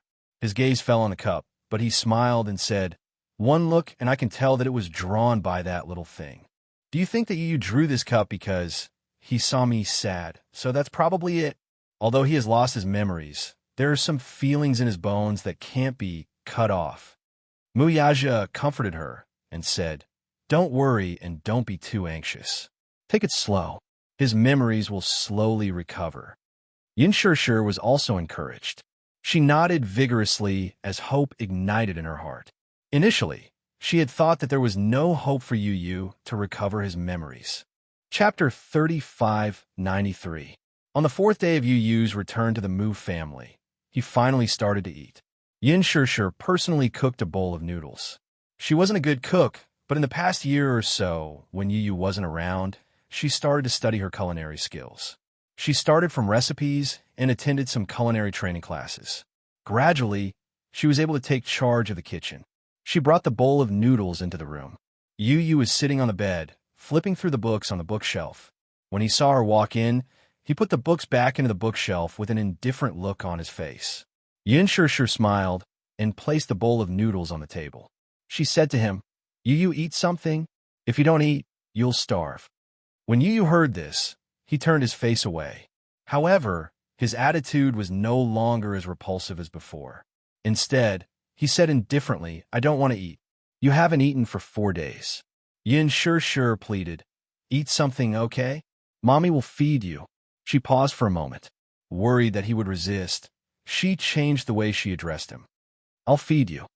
Yu sat in front of the study table and looked at her steadily. He didn't reject her, but he didn't agree either. Yin Shishir walked over to him tentatively. She moved a chair over and sat in front of him. With one hand, she used a fork to roll up the noodles and put it in his mouth. Yu looked at her expressionlessly. Suddenly, he opened his small mouth.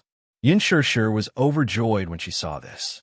However, she didn't dare to show her happiness on her face. She suppressed her excitement and fed him. It wasn't until he swallowed the mouthful of noodles that she believed that he was willing to eat. If he was willing to eat, it was a huge breakthrough. She couldn't help but feel touched. She persuaded him again. "Eat another mouthful, okay?" Yu still felt awkward and didn't say anything. He just stared at the noodles in her hand.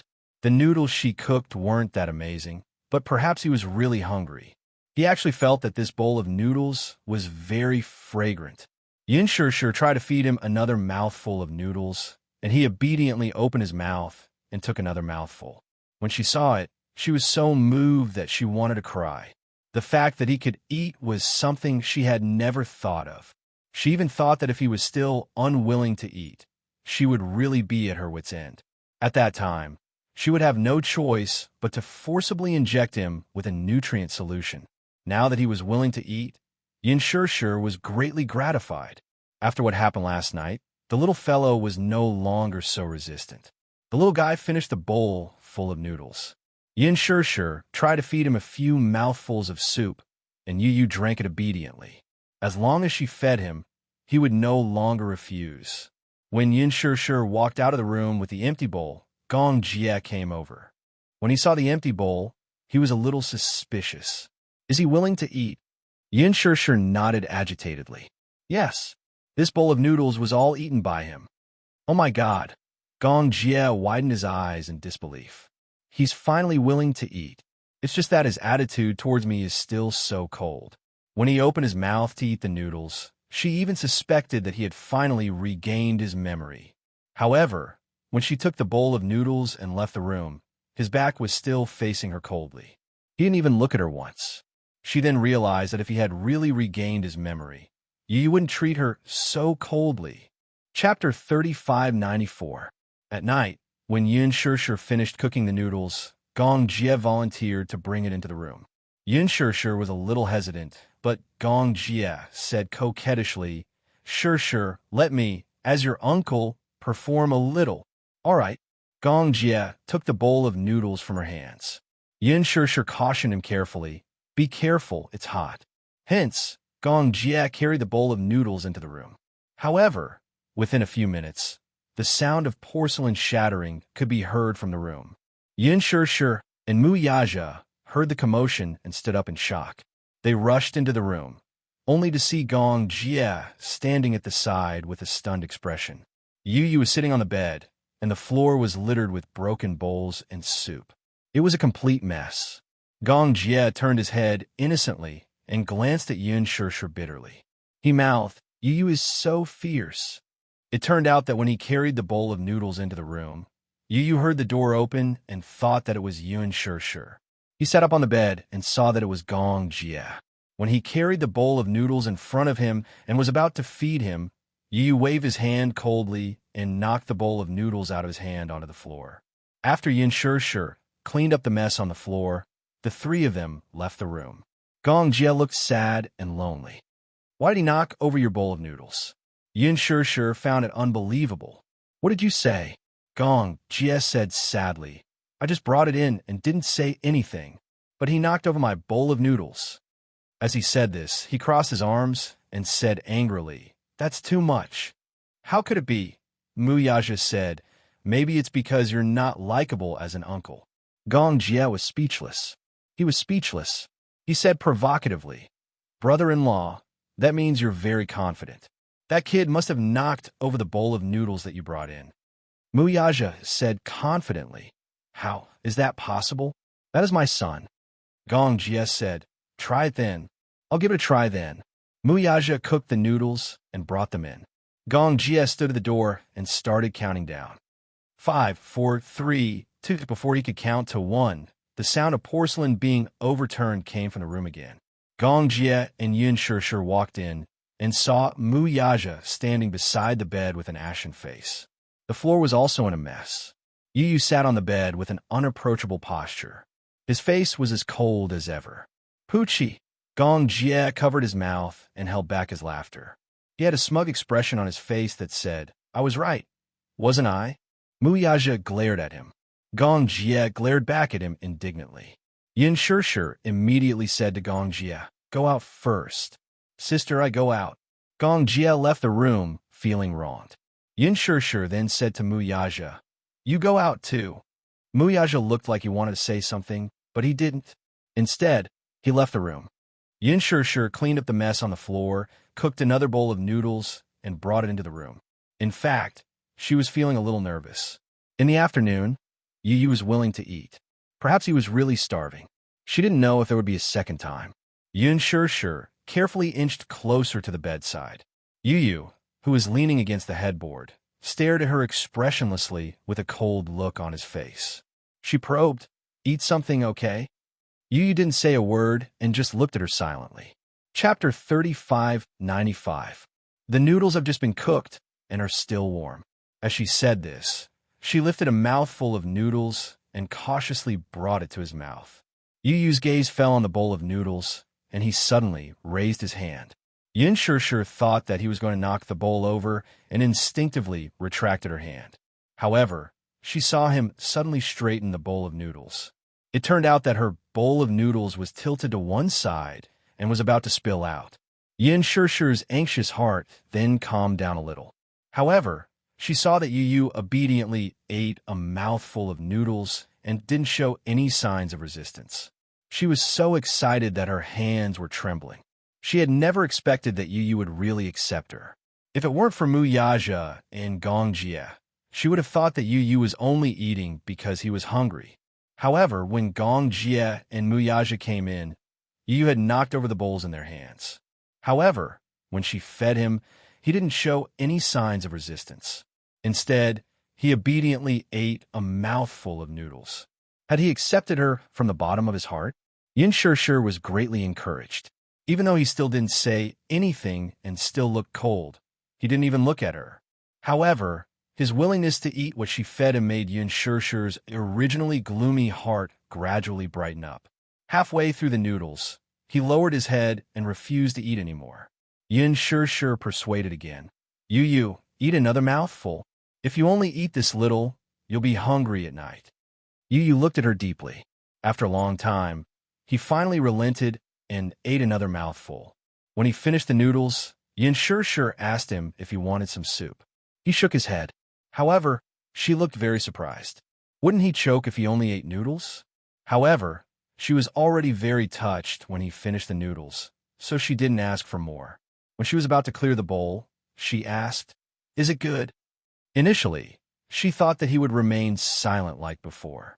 However, Yu suddenly opened his mouth and said coldly, "It tastes awful."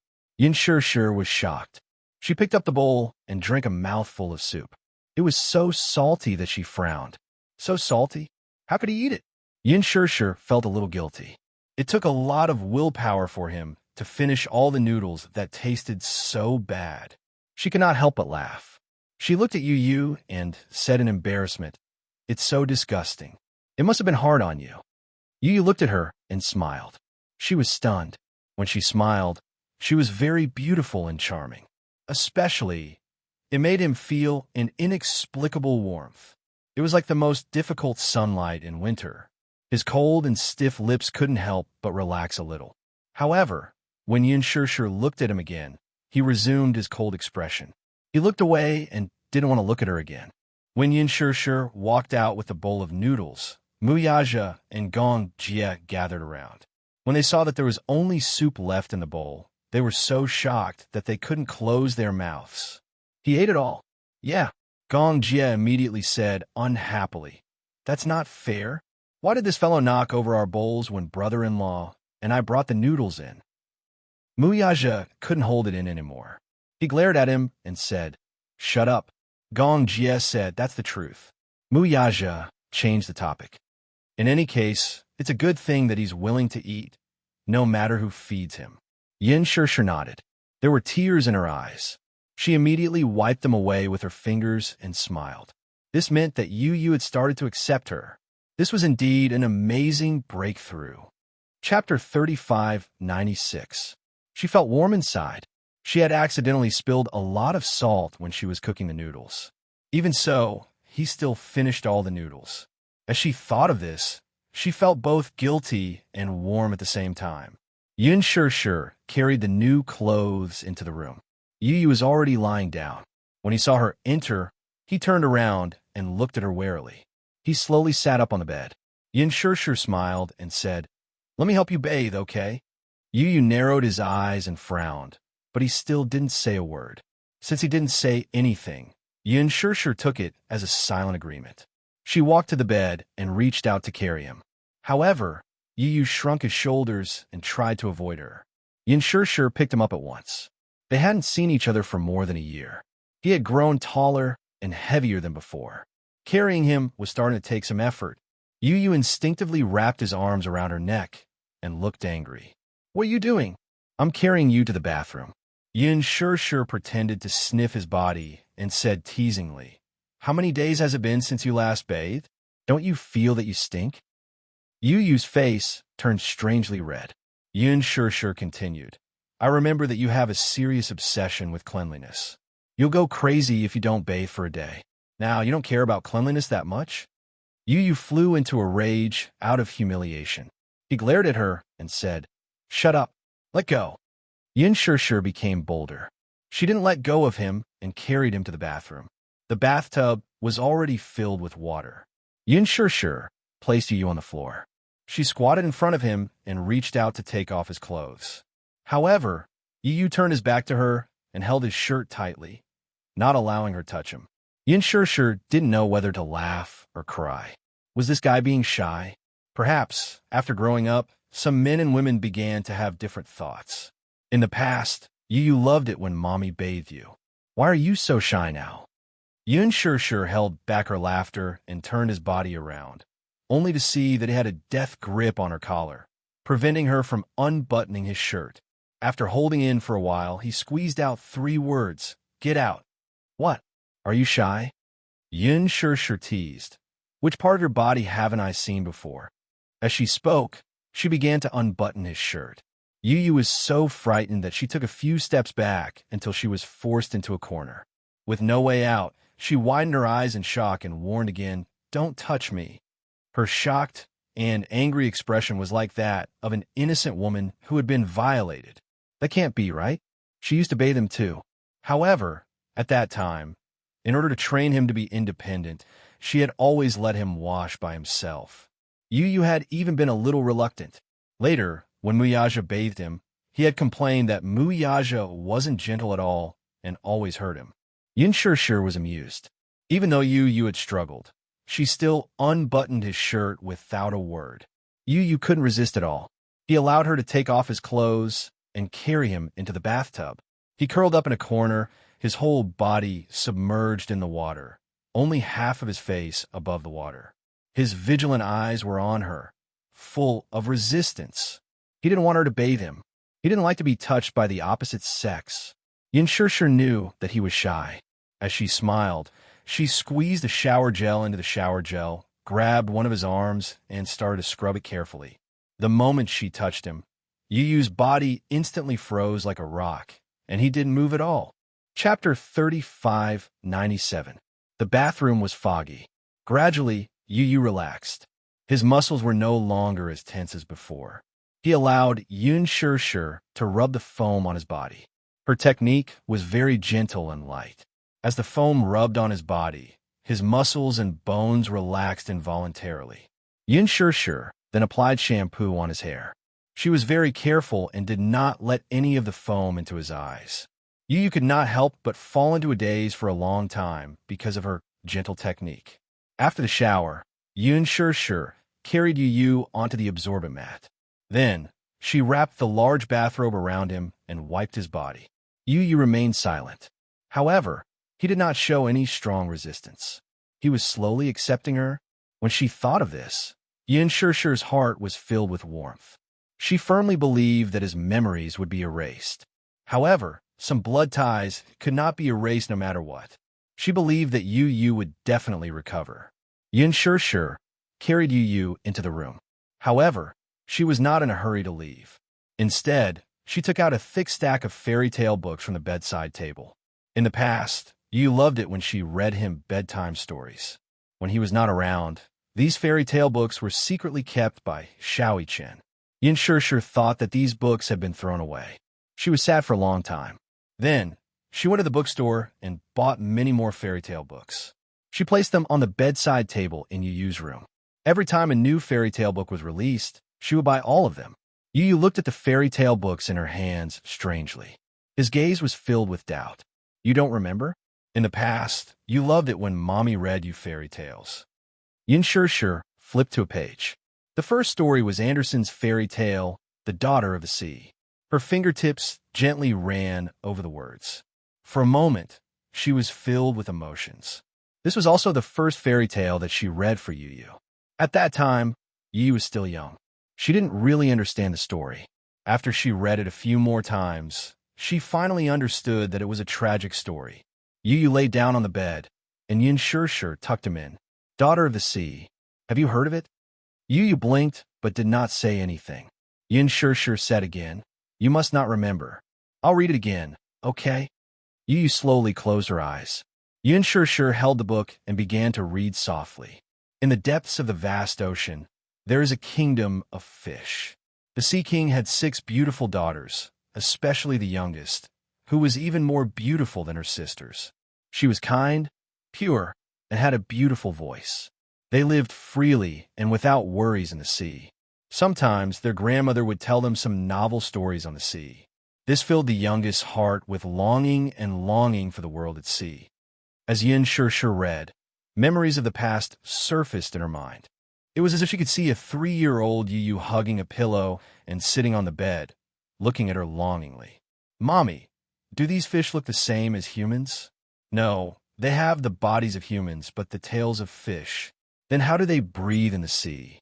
Yin Shirshir was suddenly put in a difficult position. She immediately said, they are the spirits of the sea. They can swim and breathe freely in the sea. Chapter 3598. That's why, once they reach the sea, they can't walk anymore. Are there really mermaids in this world? Yin Shirshir pretended to be mysterious. Who knows? I'll continue. The little princess finally reached the age of 15 and was allowed to float to the surface of the sea. She looked around excitedly, wanting to take in everything. At this moment, a large ship sailed by her side. There were many people dressed in gorgeous clothes on the ship celebrating the prince's birthday. The little mermaid was immediately attracted to the handsome prince. At this moment, there was a sudden storm and the waves destroyed the ship. The people fell into the water and sank to the bottom of the sea.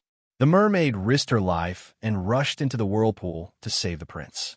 She gently kissed the prince's forehead and hid in the water, silently waiting for someone to save him. At this moment, a young lady found the prince. She called some people and saved the prince. When the story reached the part where the little mermaid wanted to turn her fishtail into legs, she found a witch and drank a magic potion. However, it was extremely painful to turn into human legs. Every step she took, she had to endure great pain. Yu Yu's heart clenched. He hugged Yin Shirshir's arm and said sadly, will the little mermaid die? She smiled. No, I won't. That's good. Yu Yu was relieved again. The story continued. The witch told him that if the prince forgot his parents because of love and married the little mermaid, she would obtain an immortal soul. However, if the prince married another lady, the little mermaid would die the morning before the wedding and turn into foam in the sea. The little mermaid's face was pale, but she was not afraid. As a reward, the witch cut off her tongue and took away her beautiful voice. She could no longer speak. Late at night, the little mermaid left her family and left heartbroken. When she came to the sea, she drank the potion but fainted because of the pain. When she woke up, the prince asked her questions. She could not answer because she was mute. However, she endured the pain and danced for the prince. When Yu Yu heard this, he frowned and looked very distressed. As the story went on, Yu Yu stopped talking, especially when she heard that the prince didn't know that it was the little mermaid who saved her. He wanted to marry the princess and invited the little mermaid to dance for them. On the night before the wedding, the sisters floated to the surface of the sea. It turned out that in order to save their sister, they cut off their hair and gave them a sharp knife. As long as the little mermaid pierced the prince's chest, she could return to the sea. This was his last chance. His memories overlapped with the scene before him. Yin Shirshir looked at Yu Yu, who was lying on the bed. Everything had changed. He lay on the bed with his eyes closed, but no one knew if he was asleep or awake. Yin Shirshir gently stroked his forehead, closed the book, and was about to leave. When she got up, Little Bun suddenly opened his eyes and asked coldly, "Did she kill that prince?" Yin Shirshir was stunned and turned around. Under the moonlight, Yu Yu slowly sat up from the bed. Her cold eyes revealed a hint of curiosity. Did she use that knife to kill that prince? Yin Shirshir shook her head. No, no. Yu said, doubtfully. If she didn't kill that prince, she would have turned into foam. Chapter 35:99. Yin Shirshir returned to the bedside and caressed his cheek gently. At night, she came to the prince's room and gave him a kiss. As she spoke, she bent down and kissed Yu gently on his forehead. Yu was stunned and his eyes widened in shock. She didn't kill the prince because she didn't have her tail and couldn't return to the sea. At the prince's wedding, she endured the pain and danced. In the end, she turned into foam and disappeared forever. You asked why? Why didn't she kill the prince? This prince is ungrateful. It was the little mermaid who saved him. He seemed to be filled with righteous indignation. When Yin Shirshir heard this, she suddenly laughed. Yu had already immersed himself in this story and his emotions. Just like in the past, when he heard this story, Yu clenched his fists and asked sadly, "If it were me, I would definitely kill the prince and return to the sea to be with my family." Because the little mermaid loves the prince very much. Even if she had to sacrifice herself, she wouldn't be willing to hurt the prince. Yu sneered. If it were me, I wouldn't sacrifice myself for someone who doesn't love me. Yin Shirshir was frightened by his cold gaze. The Yu of the past would not have such a cold gaze when he heard this story. This was a pair of eyes that were filled with hostility. There was a murderous aura that the Yu of the past would not have. Yin Shirshir hugged him tightly, feeling uneasy. Yu, don't be like this. Yu was hugged by her warm embrace. For a moment, his heart calmed down. Not everything can be solved by killing. Yin Shirshir said again. You weren't like this in the past. Yu suddenly pushed her away and said expressionlessly, in this world, the weak are prey to the strong. Only by becoming strong enough can one's own interests not be infringed upon. Yin Shirshir was stunned. She suddenly remembered what Yu had said to her in the past. Only by becoming stronger can you protect the people you want to protect. Mommy, I want to protect you, so I must become strong. That way no one can hurt you.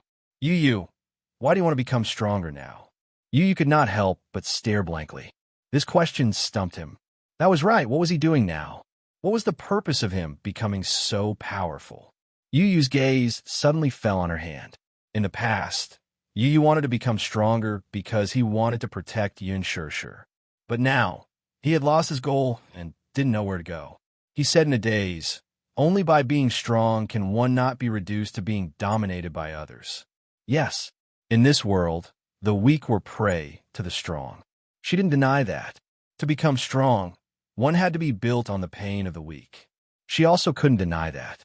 However, if the strong became apathetic, cold, and heartless, then what was the meaning of life for such a strong person?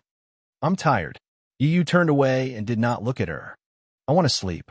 Yin Shirshir furrowed her brows and did not say anything more until he lay down. She covered him with a blanket and left quietly. However, lying on the bed, Yu tossed and turned, unable to fall asleep. When he said that he was tired and wanted to sleep, it was just an excuse. Chapter 3600. It was a mess for no reason. Her embrace was very warm and made him yearn for it. He actually couldn't help but want to hug her back tightly. It was just that this warmth made him feel lost, and confused. Why did he rely on this warmth? She kept telling him how he used to be and how he used to be. But was it really a past? Yu suddenly felt a splitting headache. It was so painful, as if a pair of hands were tearing his head apart. Yu clutched his head in pain, and his body curled up involuntarily. He was drenched in cold sweat. It was only at dawn that his headache eased a little. He wrapped himself in the blanket tiredly and fell asleep. When he woke up, it was already the afternoon of the next day. He slowly pushed open the door and saw Yin Shirshir sitting on the sofa in the living room. She was humming softly as she knitted a small glove. On the floor, Yao was sitting on the blanket, hugging a teething stick and chewing on it. When she heard footsteps coming out of the room, Yao looked up. She was the first to notice Yu. Seeing him standing at the door, she immediately got up from the floor with her, but sticking out. She gripped the teething stick tightly and walked towards him step by step. Brother, she hobbled over to him. She loosened her grip, and the teething stick fell to the floor. Yin Shishir heard the sound of something falling. She looked up and looked at Yu Yu. She put the glove aside and said, Yu Yu, you're awake? Yu Yu didn't say a word. He only lowered his head and looked at Yue Yao. Yue Yao had a pair of big eyes, just like him. They were very attractive, especially those curly eyelashes. When she blinked, they fluttered like the wings of a butterfly and were very charming. Yue Yao suddenly opened her arms. Her cherry lips opened and closed, and she said in a soft and tender voice, Brother, hug. This glutinous rice ball wanted Brother to hug her. The little fellow was very forgetful. She had completely forgotten about Yu Yu's indifference toward her when she was asking for a hug. Yin Shishir froze for a moment and looked nervously at Yu Yu. However, she saw that his attitude was no longer as cold as before. At least, when Yue Yao walked towards him, he no longer dodged. Big brother, hug me. Yu Yao stretched out her arms again and stood on her tiptoes. However, she lost her balance and fell on her butt. From start to finish, Yu Yu looked at her coldly and did not help her up. Yue Yao fell, but she did not cry in a delicate manner. She only furrowed her delicate brows, clearly aggrieved. She got up from the ground on all fours and raised her head to look at Yu Yu, only to see that he was still cold and indifferent. For a moment, she was extremely sad. Her little mouth pouted high, and she looked like a storm was coming. Yin Shishir knew from this that she was going to cry. She quickly stood up and was about to walk over to carry Yue Yao when Yu Yu suddenly bent down and gently carried Yue Yao. He was still a little unfamiliar with the way he carried his sister. He didn't even know how to use his arms to support her, but Yue Yao was delighted to see him carry her. She hugged him tightly like a koala bear and didn't want to let go. She leaned on his shoulder affectionately and broke into a smile. Chapter 36:01.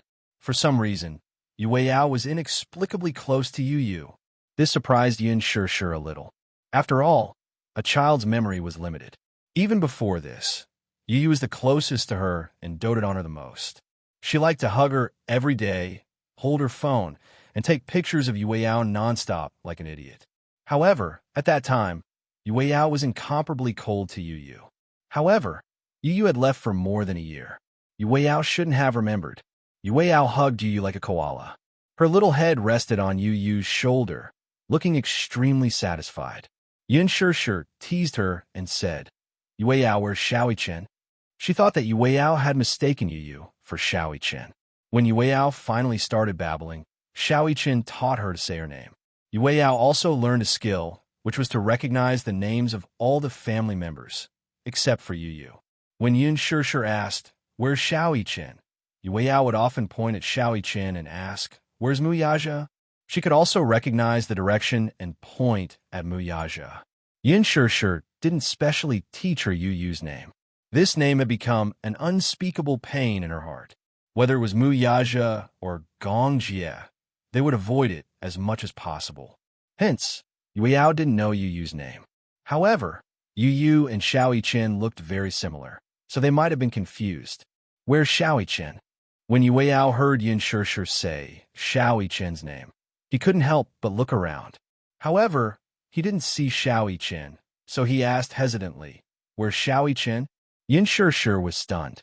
If Yue Yao mistook Yu Yu for Xiaoi Chen, she would definitely point at Yu Yu. However, it did not. Yin Shishir would never have thought that after more than a year, Yue Yao actually remembered Yu Yu's appearance and could even differentiate Yu Yu from Xiaoi Chen. When Yu Yu heard Yin Shishir's question, he asked suspiciously, who's Xiaoi Chen? Yin Shishir said gently, Xiaoi Chen is your older brother. You're twins and look exactly the same. No one can tell the difference. Other than your family members, I didn't expect Yue Yao to be able to differentiate between you and Xiaoi Chen. After a pause, Yin Shishir said sadly, after all, when Yue Yao was not even a year old, Yu Yu got into trouble. When Yu Yu heard this, his thoughts were a little confused. I have an older brother? Yu Yu looked a little surprised. Yin Shishir immediately took out a photo. It was a family photo, and she showed it to Yu Yu. Yu Yu looked at the photo. It was a family photo. Yin Shishir was sitting with Yue Yao in her arms. Two children who looked exactly like him were standing on both sides. It was sunset. Of the two children, one had a gentle smile, while the other had a sunny smile. Their eyebrows and eyes were exactly the same, except for a slight difference in height. Even he could not tell which child was his own. This was the first time he saw a family photo like this after he returned to the Mu family. At first glance, it was a huge shock. Yin Shishir had always said that he was her son and her baby. Yu had always been suspicious. The reason why he was not so resistant and close to her now was not because he believed that he was her son. It was because he did not know why he was not so resistant and close to her. However, when he saw this photo, Yu could not help but wonder if what she said was true. Was he really her family? Was that possible? Chapter 36:02. Alice had instilled memories in him. He was the son of the Gong family and had always been in poor health, so he had been receiving physiotherapy on Ashland Island. He didn't know who his mother was, nor did he know who his siblings were. He only knew that he had an uncle called Gong Jie.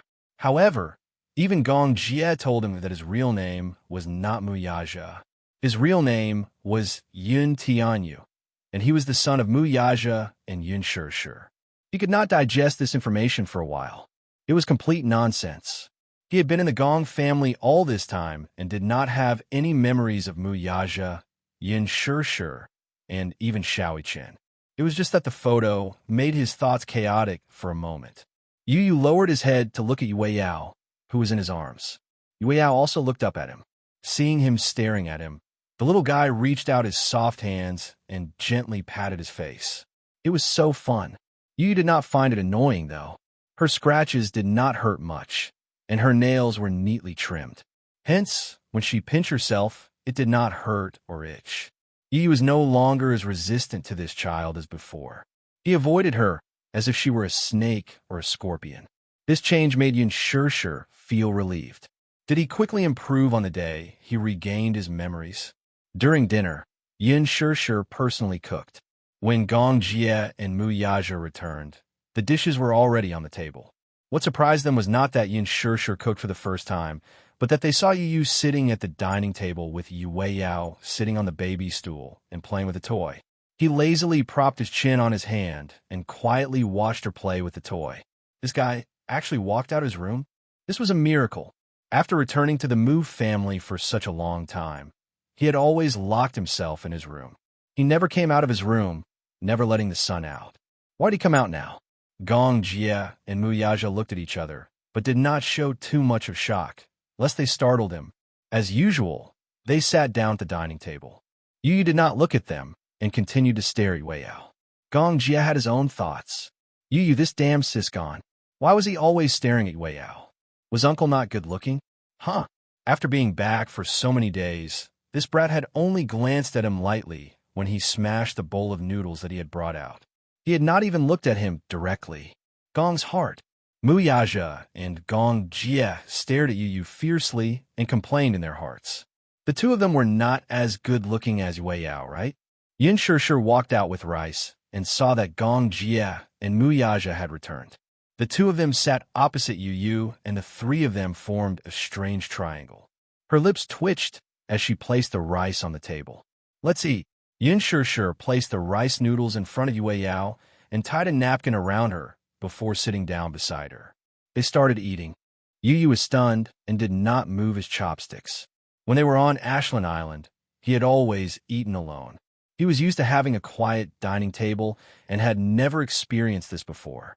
There were so many people sitting around the table and eating, but he did not feel uncomfortable at all. What are you waiting for? Yin Shishir picked up a grilled chicken wing for him and said, "Eat it while it's hot." Yu picked up his chopsticks and started eating. Chapter 36:03.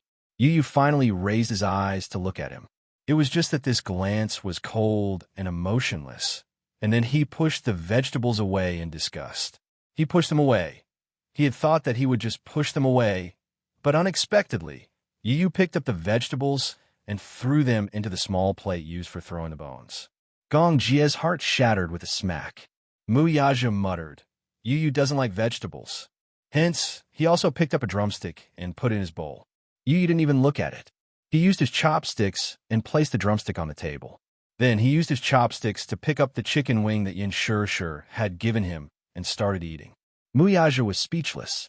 Gong Jie tried to hold back his laughter until his stomach hurt. He lowered his voice and said, "Brother-in-law, he doesn't want to eat the drumstick you gave him. Yu just doesn't like you, ha." Muyaja turned around and smiled at him elegantly. Then he picked up a piece of red braised pork and stuffed it into his mouth. "Shut up and eat." Gong Jie couldn't speak with a piece of red braised pork stuffed into his mouth.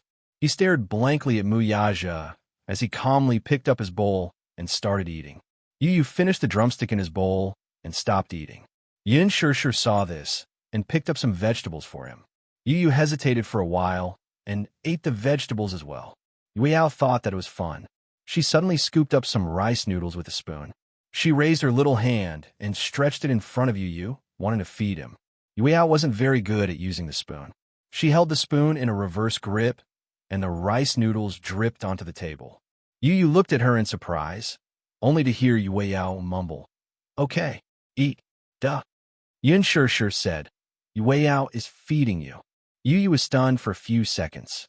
She stretched out her head and took the rice noodles that Yueyao handed her. The sticky rice noodles didn't have any extra seasoning. It was light, but there was a rich, milky fragrance. Yu took a bite. When Yueyao saw this, he was extremely excited. He danced around and scooped up another bite. His little hand held the spoon with great effort and raised it to his mouth. Yu was a little conflicted. This rice noodle was not particularly delicious. It was a formula for babies, so it was tasteless. However, Yueyao insisted on feeding him. He didn't know if it was because he found it fun or something else. Yu had no choice but to take another bite. Yueyao turned his head and smiled at Yin Shirshir, as if he was presenting a treasure. He revealed his cute little front teeth and said, "Mommy, brother is eating." Yin Shirshir smiled and coaxed, "Okay, Yueyao eat too." "No, I want to feed, brother." As Yueyao spoke, she fed Yu mouthful by mouthful. After that, Yu was full just by eating the rice noodles. Yin Shirshir was holding back her laughter. She was a little surprised that Yu didn't show any resistance to Yueyao's closeness. Even when Yueyao fed him, Yu didn't reject it. Opposite them, the two men who had been ignored from the start to the end were frowning. Gong Jie didn't believe it and picked up another wing root. Yu didn't even look at it and removed it. There was nothing to say. Gong Jie couldn't take it anymore and protested. "What's the difference between the wing root I picked up and the one your mommy picked up?" This was the love of an uncle. Yu said coldly, "It's dirty. There's saliva. It's not hygienic." Gong Jie was puzzled. Didn't Yin Shirshir's chopsticks have saliva on them? Yueyao's spoon was full of saliva. Why didn't he dislike it? Chapter 3604. After dinner, Yu was about to go back to his room when Gong Jie suddenly put his arm around his shoulder and said, "What are you doing in your room every day? Cultivating?" Yu slapped his hand away and glared at him as if to warn him, "Don't touch me." "Why are you glaring at me?" Gong Jie said confidently, "I'm doing this for your own good. If you weren't my biological nephew, I wouldn't have anything to do with you lying in your room until your limbs degenerate." Yin Shirshir added, "That's right, Yu. You can't stay in your room every day. You have to go out for a walk once in a while." When Muyaja heard this, he suddenly said to Yin Shirshir, "Why don't we take him out for a walk? Who knows, it might be good for him to recover his memory." Yin Shirshir felt that this made sense. Gong Jie also said, "I heard that there's an open-air music festival at Mana Square tonight. It starts at 8 p.m. Why don't we go to the music festival?" Yin Shirshir agreed readily. Gong Jie was about to carry Yueyao when Yin Shirshir immediately said, "Yueyao can't go. It's too noisy an open-air music festival. Yueyao will cry." Then what about Yueyao? Although there was a nanny, Yueyao couldn't be left alone. No one was assured. Muja said matter-of-factly, "As his uncle, you should stay and take care of Yueyao." When Gong Jie heard this, he couldn't take it anymore. "No way. Why should I?" He hooked his arm around Mu Yaja's shoulder and said disdainfully, "Don't think I don't know what you're thinking. You must be thinking of using the music festival to communicate with Yu. No way, I won't go too. What's wrong with the three of us communicating? Hey, are you being xenophobic?" Gong Jie was not convinced and said, "I also want to communicate with my nephew." Muyaja said coldly. Your surname is Gong, not Mu. You and I are not family. Gong Jia. Yin Shishir added, Shao Jia, you can stay at home and take care of Yue Yao. Muyaja continued, well, you don't like Yue Yao very much. Now, no one is fighting with you for a hug. Be good. After that, Muyaja picked up Yu and left with Yin Shishir. Gong Jia was left standing alone in the living room, unable to express his bitterness. He didn't know if he should curse her or not. Was he being treated as a babysitter? Just as Gong Jia was about to explode, Yue Yao suddenly walked to his side, squatted down, and secretly stuffed a toy into his trousers. Ha ha ha! Yue Yao let out a string of bell-like laughter. She grabbed his trousers and tugged. Gong Jia lowered his head and saw that she was having fun playing with his trousers. His eyes couldn't help but soften. He immediately squatted down and pulled her into his arms. Yue Yao, Uncle will accompany you at home, okay? Yue Yao suddenly raised her chubby little paw and slapped his face. Gong Jia's face darkened. He grabbed her little paw and said, You're not allowed to hit Uncle's face. Yue Yao slapped his face again. Gong Jia frowned unhappily. However, when he saw Yue Yao's heartless smile, which made him want to dote on her, he suddenly gave in. He curved his lips and gently kissed her cheek. Yue Yao, be good. Daddy and Mommy don't want you, but Uncle wants you. Yue Yao suddenly pinched his cheek and pulled it until it was deformed. She was amused by his distorted, handsome face and couldn't stop laughing. It was only half an hour's drive from Manha Square. Chapter 36:05. Yu let her hug him obediently. He looked out of the window. The passing scenery seemed familiar. Was this the place where he used to live? Especially when they passed by the park and the bridge across the river. Yin Shishir saw that he was staring at the bridge and immediately said, Yu, do you still remember? We used to set off fireworks here during the Lunar New Year. Fireworks? Yeah. Yin Shishir continued. At that time, you were fighting to set off fireworks. I didn't let you do in the past, so you felt that it was a novelty and wanted to light your own fireworks. I was a little scared. Yu stared at the bridge curiously. Through the window, he could see many people standing under the bridge, sitting on long benches or flying kites. The kites were luminous, and many of them were bobbing in the wind. He couldn't help but be entranced by the sight. Muyaja steered the kite as he looked at Yu through the rearview mirror. His heart was filled with emotions. Yu had disappeared for a year, and everyone was thinking about him.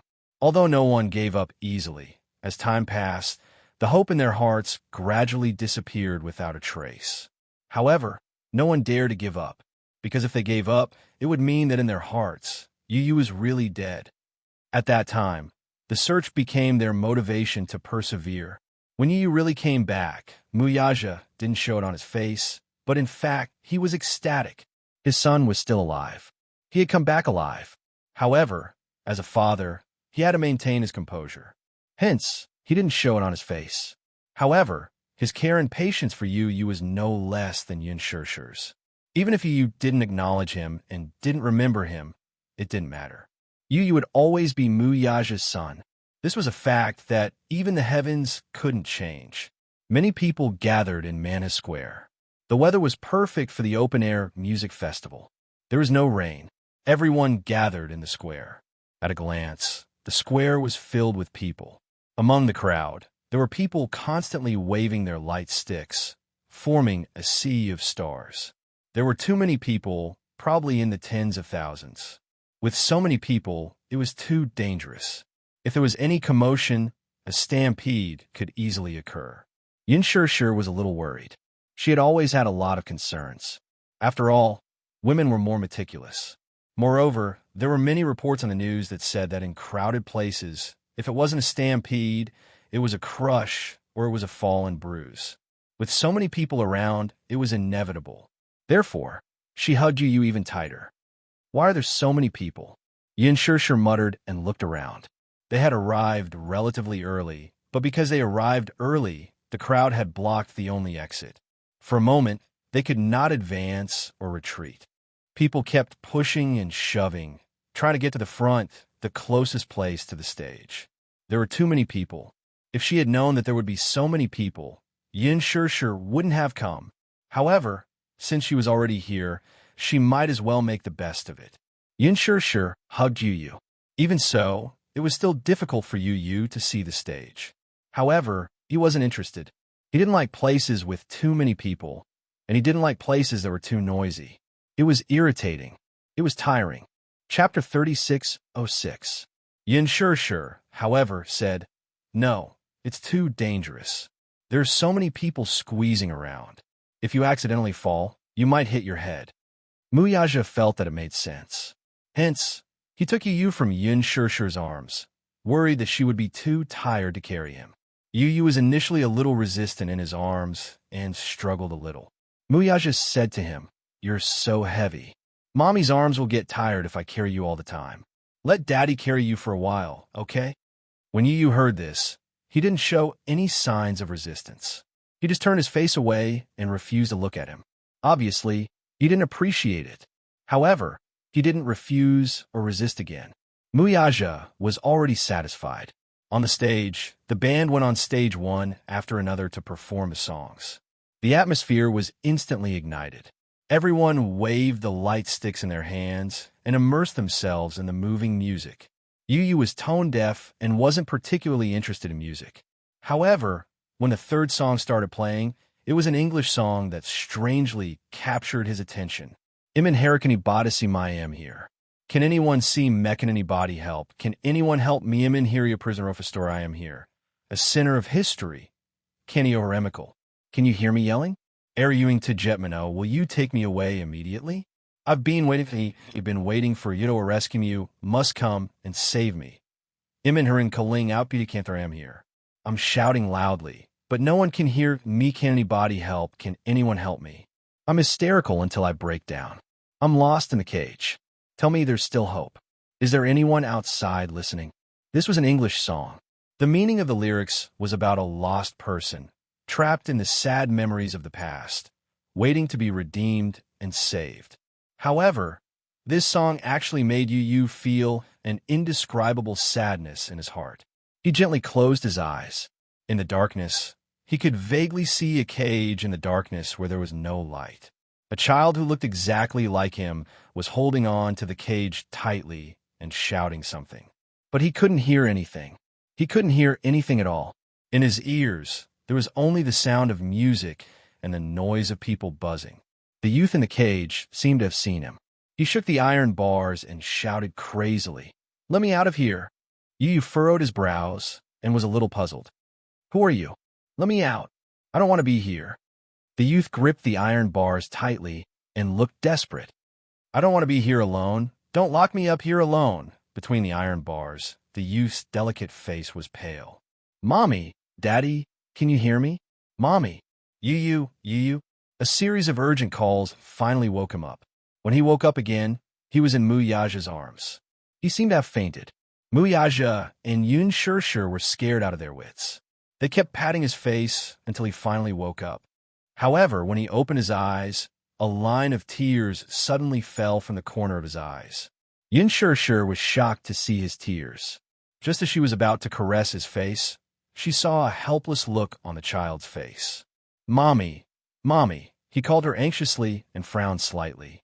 Chapter 36:07. Yin Shir was so excited and happy that he had taken the initiative to call her. For a moment, she was caught off guard. Just as she was about to hug him, the child in her arms suddenly pounced on her and hugged her tightly. His little hands hugged her tighter and tighter. "Mommy, Mommy, Yu Yu missed you so much."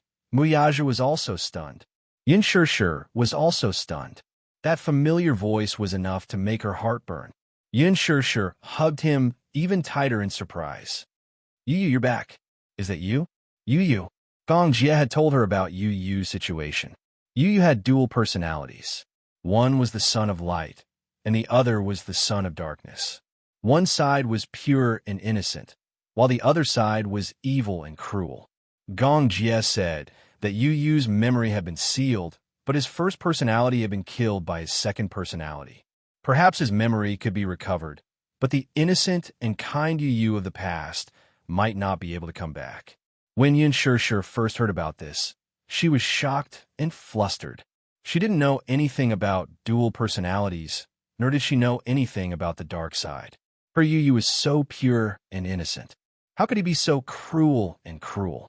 But after that, she kept reading up on all kinds of information about dissociative identity disorder and dual personalities. There had always been many conflicts in the field of dissociative identity disorder. After all, the research in this field wasn't very deep. There weren't many patients with dissociative identity disorder in the world. However, some said that the first personality wouldn't be taken over by the other personalities. Some said that not only would the first personality be killed and taken over, but once another personality took over the body, the person would never be able to come back. Yin Shishir was also mentally prepared that Yu Yu of the past would never be able to come back. Even though Yu Yu had changed and had become cold and reclusive, she didn't dare to ask for more if he could come back alive. As long as Yu Yu was safe and by her side, she would do her best to take good care of him. Even if the Yu Yu of the past couldn't come back to her side, she didn't care. But in her heart, she still hoped for a miracle to happen. Even though this process might be more difficult than carrying a child for 10 months, she wasn't afraid. She also hoped that the Yu Yu of the past could come back to her side. Yu Yu, are you back? Yin Sure Yu. She was so excited that she hugged Yu Yu tightly and burst out in tears. However, the crying of the child in her arms gradually stopped until it was dead silent and did not make a single sound. Yu Yu Yu Yu, to Yu Yu. Yu Yu Yu, Yu, Yu O O Yu Yu Yu. Yu Yu O O O O O O Yu O. Of you O O O. Why are you crying? Yu Yu asked. Suddenly, he frowned and touched the corners of his eyes with his fingers. What he touched were the dried tears. Why was he crying too? Yu Yu frowned strangely and wiped the tears away. Yin Shishir looked at him nervously and didn't move. She tried calling out to him carefully, Yu Yu? Yu Yu looked at her coldly. He didn't respond or reject her. Just like before, his face was cold and emotionless. Yin Shishir's heart sank to the bottom of the abyss. Yu Yu had disappeared again. Chapter 3608. How could this be? Yu Yu. She thought that Yu Yu was really back. She really thought that the gentle Yu Yu from the past was back. But in the blink of an eye, he resumed his cold demeanor. How could this be? Yin Shishir said anxiously. Just now it was Yu Yu, she cried to Muyaja, her heart aching. Just now? I heard you calling me mommy. Muyaja hugged Yin Shishir's shoulders and kissed her forehead. Shishir, don't be like this. Don't be anxious. Didn't we agree to take it slow? Yin Shishir turned around and looked at the child in her arms. Suddenly, she pleaded, please. Let you come back, please. I want to see Yu Yu. I want to see Yu Yu. She didn't know what nonsense she was spouting, but her mind was in a mess. The only thing she could realize was that there seemed to be two souls residing in this child's body. One was the Yu Yu from the past. The other was the Yu Yu who had been given the name Gong Fan. She missed Yu Yu. She wanted to see that Yu Yu again and hear him call her mommy. She wanted that Yu Yu to come back. All this while, she had been waiting patiently, but her hope had been dashed again. Her disappointed expression had undoubtedly agitated the child. The child looked at her coldly and finally said, I'm not Yu Yu. Then let Yu Yu come back, please. She lowered her posture to the lowest possible level and was practically begging him with an incomparably pleading tone. The child suddenly felt frustrated. Yu Yu, Yu Yu, Yu Yu. Hearing this name that didn't belong to him every day, his ears were about to grow calluses. So, this woman was being so gentle to him because she wanted to awaken that. Yu Yu. What she needed was Yu Yu. Whether it was Yin Shishir, Muyaja, or Yue Yao, what they needed was Yu Yu, not him. What was laughable was that he was actually moved by her gentleness. He actually instinctively yearned for this warmth and tenderness. Instinctively, he wanted to rely on her, wanted to hug her. However, from the beginning to the end, he was treated as another Yu Yu. What she needed, what she loved, and what she missed was never him. All this while he had been needed, cared for, and loved. It was all because they wanted to find the shadow of Yu Yu in him.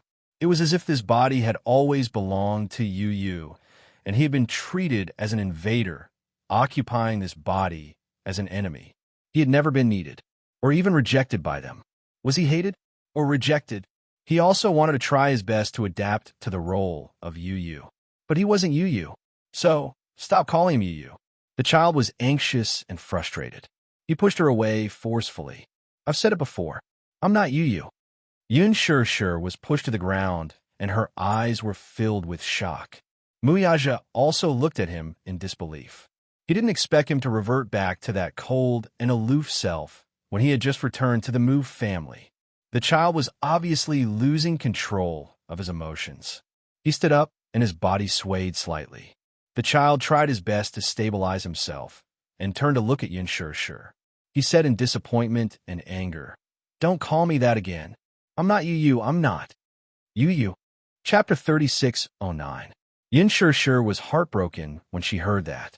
She immediately said, "Yu Yu, don't say such silly things. How are you not Yu Yu? You are. You are. Enough." Yu Yu covered his ears uncontrollably and said in despair, "Don't call me that again." After he said that, he turned around and his slender figure disappeared into the bustling crowd. Yu Yu. Yun Shir chased after him anxiously.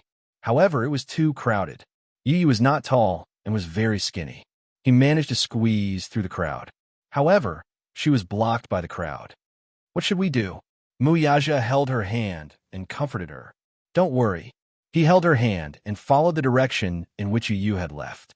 They pushed through the crowd and chased after him. You, the voices were still ringing in his ears. Yu Yu closed his eyes tightly.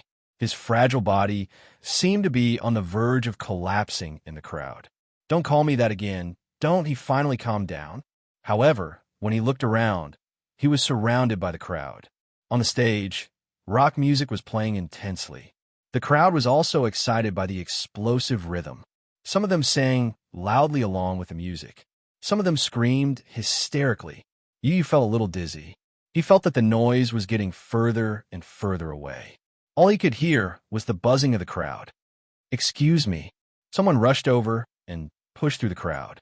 When he saw Yu Yu in front of him, he pushed him hard. Yu Yu lost his balance and almost fell. There were so many people. If he fell, he would definitely be stepped on mercilessly by the crowd. Just as he was about to fall, an arm suddenly supported his center of gravity. "Are you okay?" A woman's gentle voice was heard. Yu Yu frowned. He was a little surprised. Who was it? Was it her? Yun Shir? When he raised his head, he saw a woman's face that he didn't recognize. The woman in front of him was delicate and pretty. Her every movement gave off a heroic aura that ordinary women did not have. Yu Yu narrowed his eyes and sized her up. "You are." Chuho looked at the child in front of him. He suddenly felt that he looked familiar, but he could not remember where he had seen him before. Behind her, Gu Jinglian walked over with baby Chu in his arms.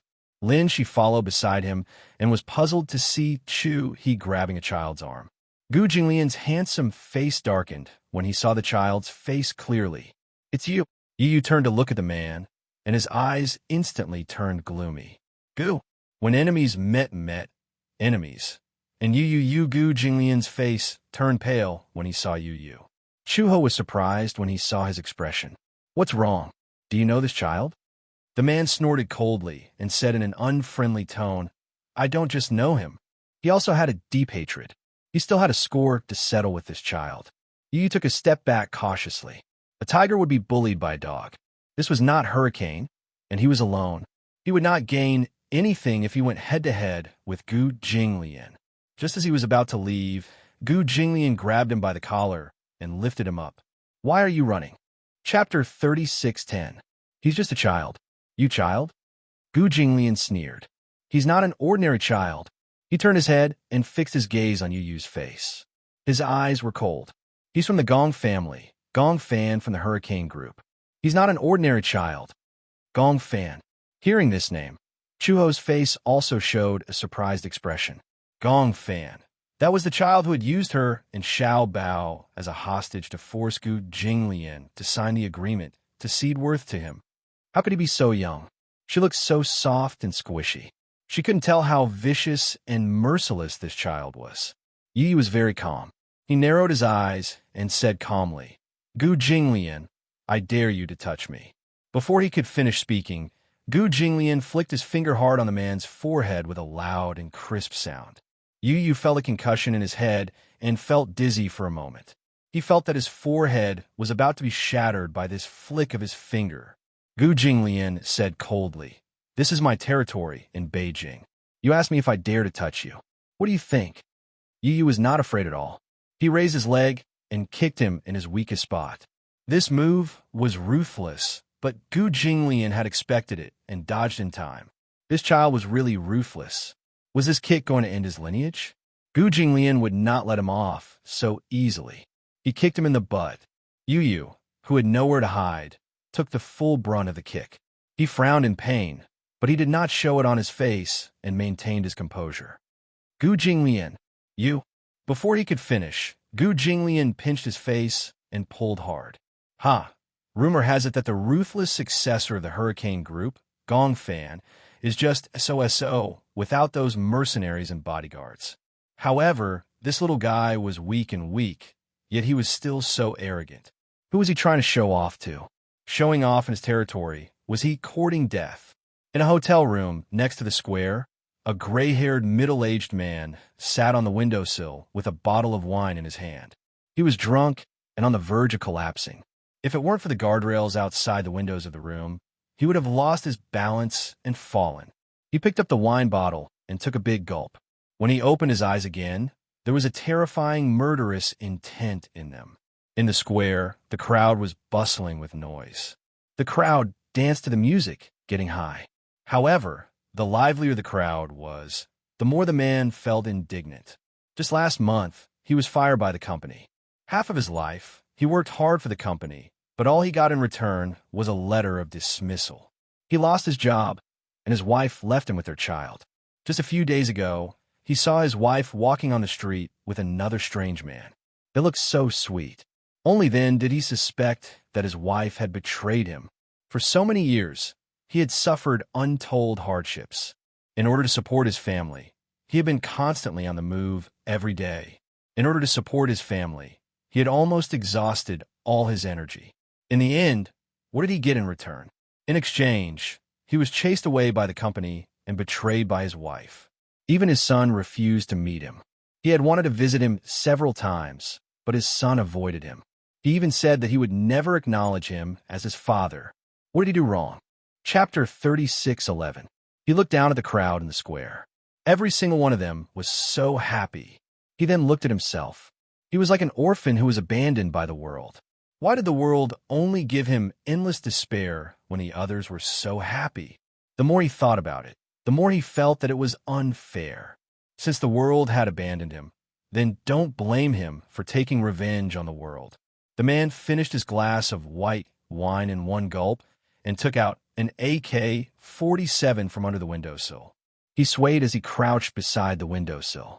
He held the gun and loaded it clumsily.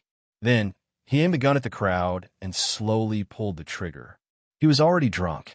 However, he did not need to aim in front of so many people. Every single one of them was worth it. Even if he died, he would not have lived in vain with so many people accompanying him to the grave. Suddenly, the man laughed arrogantly. Da-da-da-da. He pulled the trigger and fired wildly at the crowd.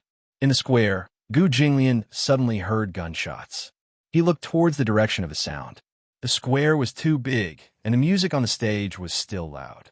Therefore, he could not tell where the gunshots came from. Gunshots? Why were there gunshots? He could not have heard wrongly.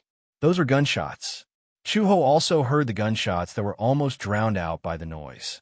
Based on the sound, it should be an AK-47. Someone was shooting at the crowd. Some of the people in the square suddenly screamed in fear. However, these screams were drowned out by the cheering crowd.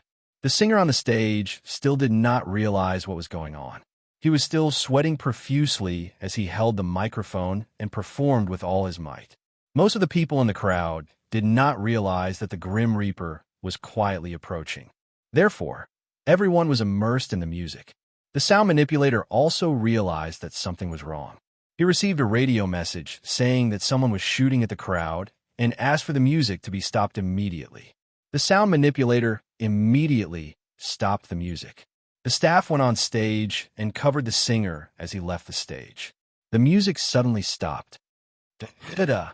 Gunshots were heard not far away. It was very obvious. It's gunshots. What's going on? Run. It's a terrorist attack. Someone is shooting at the crowd. Run. Some people were hit by bullets. Some bullets pierced through their heads, some pierced through their shoulders, and some pierced through their chests. For a moment, the huge square was shrouded in blood and darkness.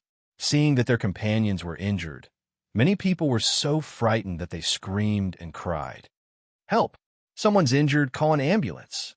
However, at this time, most people were focused on running for their lives. How could they care about others? The crowd frantically rushed towards the exit. Many people who were shot and fell to the ground were once again trampled by the frenzied crowd. Some who were still breathing were directly trampled to death. Some were running for their lives, while others were crying. For a moment, the scene was chaotic. Yu Yu's eyes flashed with astonishment when he heard the gunshot, too. Someone opened fire? Chu-ho turned to look at Gu Jinglian. Get out of here! She immediately crouched down and carried Yu Yu. Gu Jinglian carried Xiao Bao and held Lin Shi's hand as they ran towards the exit of the square. Crouch down, Gu Jinglian ordered Chu-ho. Chapter 36:12. At this moment, Yu Yu suddenly thought of Yun Shishir. She and Muyaja were still at the square. No, they were in danger. Yu Yu started to struggle. Let go of me, Gu Jinglian said angrily. Are you crazy? Do you want to die?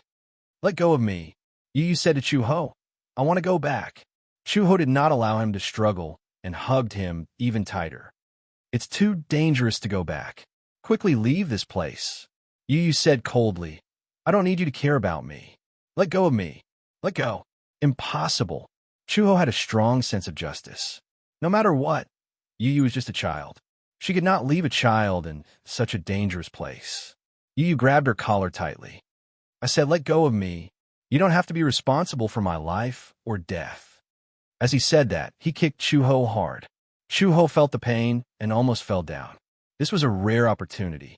Yu Yu broke free from her grip and ran towards the crowd after regaining his senses. Chu-ho turned around in shock. She could not believe it. Usually, a child in this situation, like Xiao Bao, would have panicked and run away. He would be so scared that he would hide in an adult's arms and tremble in fear. Even someone as calm as Lin, she would obediently hold Gu Jinglian's hand and go with the flow. However, this child insisted on walking into the crowd. Did he not know that the gunman was lying in ambush in some corner and was shooting randomly at the crowd? The more people there were, the more dangerous it was. There was a possibility of being shot at any time. Moreover, bullets did not have eyes. No one knew how many bullets the shooter had in his hands. In such a big square, there were so many people. Everyone was a live target. It was obvious that this was a terrorist attack. There was no premeditated plan or target. It was purely for venting and revenge. Going back would be suicide. Gu Jinglian said coldly, Don't bother about him. No one could stop a person who wanted to die. When he returned to the crowd, Yu Yu scanned the crowd with his eyes. However, his height was limited. Just maintaining the center of the crowd and not being knocked down by the people running away in a panic was already exhausting. He looked around anxiously as he avoided the crowd. Just as he was about to shout, Mom, his voice stopped abruptly.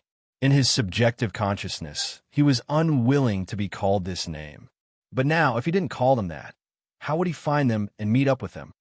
Where are they? Are they still in the square? No way. They must be looking for him everywhere. They must still be here. Yu Yu couldn't care less anymore. She shouted at the top of her lungs, Mommy, Daddy, where are you? He was like a small boat, desperately going against the flow of people, running towards the center of the square. Mommy, Daddy. He turned around and searched every face. Suddenly, he saw a familiar figure. He rushed forward and grabbed the hem of that person's shirt.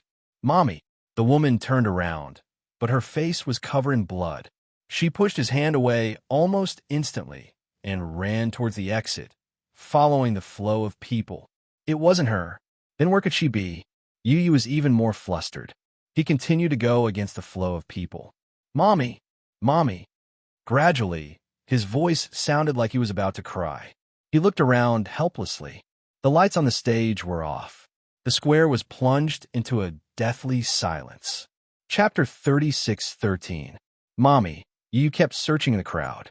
He did not dare to look in one direction, as he was afraid that he would miss something. However, just as he was looking deeper into the crowd, he heard gunshots. Not far away, the gunmen were still hiding in the dark and kept shooting at the crowd. Swoosh! Yu felt the bullet graze his hair. In the next second, an endless amount of hot blood suddenly splashed onto his face. The bullet mercilessly pierced the neck of a woman beside him. The woman fell to the ground. Yu was standing beside her. His warm body pressed her under him. Yu was shocked. He felt the world spinning around him. He could only feel a heavy body pressing on top of him. He tried to push her away, but the woman's body gradually turned cold. When he pushed her, her head flipped over, revealing a pair of empty and withered eyes. Because it was too sudden, she was hit all of a sudden. She even maintained a panicked expression on her face as she fled. There was no sign of life. Her face was as white as a sheet of paper. Her dark eyes were like an endless abyss that could swallow him up at any time. There was a bloody hole on her neck. The bullet had penetrated her neck, and there was an explosive wound. The hot blood kept flowing on his body. It was sticky, warm, and smelled fishy. Yu was so scared that he could not speak. It was not that he had never seen a dead person, but he had never been so close to a corpse. He could even see from the woman's eyes how helpless, hesitant, perplexed, and uneasy she was before she died. Yu struggled for a while, but due to the difference in strength, he could not push the corpse away. He was gradually out of breath. Mommy, he was extremely anxious. He was worried that Yin Shishir and Muyaja would meet with mishap during this time. He did not know how long the shooting would last. He also did not know how many bullets the killer hiding in the dark had. He only knew that the crowd in the square retreated like locusts and stepped on his hand from time to time. Yu curled up into a ball and used all his strength to push the corpse away. He stood up shakily. Yu suddenly could not hear anything in the midst of such a chaotic crowd. It was as if the line of death was stretched out in his ears. Beep, beep. He turned around and looked around again. He looked at every face that was filled with fear and uneasiness. From time to time, someone would fall and never stand up again. It was like purgatory on earth. He did not know why, but there was an inexplicable sense of guilt in his heart. She was dead. She was killed by a gunshot. Yu lowered his head to look at his hands. Clenching them tightly, he dashed into the crowd again. Mommy, Yu. Amidst the clamor, he suddenly heard a familiar voice. It was hysterical and almost cracked. It was her. It was Yin Shishir. Yu was agitated. He could no longer care about his demeanor. He pushed through the crowd and shouted loudly, Mommy, where are you? His voice was drowned out again. Perhaps his voice did not reach her ears at all. However, at least he could be sure that she was still in the square, still in the crowd. Why was she still here? Chapter 36:14. No way. She must be looking for him. He had to find her as soon as possible and get her out of here. Yu shouted at the top of his lungs, Mommy, Mommy, I'm here. In the crowd, Yin Shishir and Muyaja were like headless flies, searching for Yu's voice. Vaguely, they heard a child shouting at the top of his lungs. Yin Shishir immediately stopped and listened carefully. Finally, she recognized that it was Yu's voice. She turned around and grabbed Muyaja's hand excitedly. She asked, Did you hear that? Muyaja nodded. Yeah, I heard it. I feel that Yu is nearby. He's still at the square. Yin Shishir was extremely touched. He's looking for us too. Muyaja tried to identify the voice again and pointed in a direction. The voice is coming from there. Hurry. We have to find him quickly. It's too dangerous. Okay. The two of them kept moving through the crowd with their fingers interlocked. Yin Shishir kept calling Yu's name. Yu, Mommy is here. At the same time, Yu followed the direction of Yin Shishir's voice. In the crowd, Muyaja used his height advantage and finally saw Yu. He immediately squeezed through the crowd and rushed towards Yu. Yin Shishir also saw him. She chased after him and hugged Yu tightly. Yu didn't see her, and before he could react, Yin Shirshir hugged him tightly. He looked up and saw that it was Yun Shirshir and Muyaja. The huge rock in his heart was finally lifted. "You're okay." Yun Shirshir cried tears of joy. She hugged him with lingering fear. The embrace of surviving a disaster made her arms tremble. Just now, when the gunshots sounded, she immediately realized that there was danger. Muyaja said that someone had attacked the crowd. According to the direction of the gunshots, they vaguely came from the direction of the hotel. He guessed that someone was probably hiding in the hotel room, shooting at the crowd with a machine gun or an AK-47. Yin Shirshir and Muyaja were worried that something might have happened to Yu, so they kept looking in the direction where Yu had run. Along the way, Yin Shirshir was extremely worried. Now, the scene was chaotic. The crowd was rushing toward the exit, and gunshots were constantly heard. Among the panicked crowd, people could be seen falling to the ground and being trampled on until they spat out blood. It was not hard to see that in the midst of the pushing and shoving, some people had fallen in front of the railing, and their shoulders had been pierced by the sharp railing. It was too scary. When Yin Shirshir thought that Yu might have been in such danger, she was anxious. Thank goodness. Thank God. Yu was fine. Yin Shirshir hugged Yu tightly. At this moment, gunshots were heard again.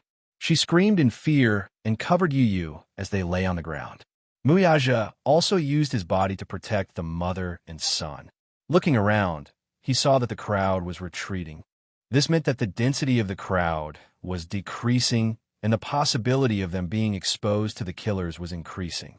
They were in danger of being shot at any time. When the gunshots stopped, Muyaja held Yin Shirshir's arm and said, "We can't stay here for long. Let's go." As he said that, he helped the mother and son up and ran in the direction of the crowd. Chapter 36:15. He was very tall. Even if a bullet was fired at him, he would be the first to be hit.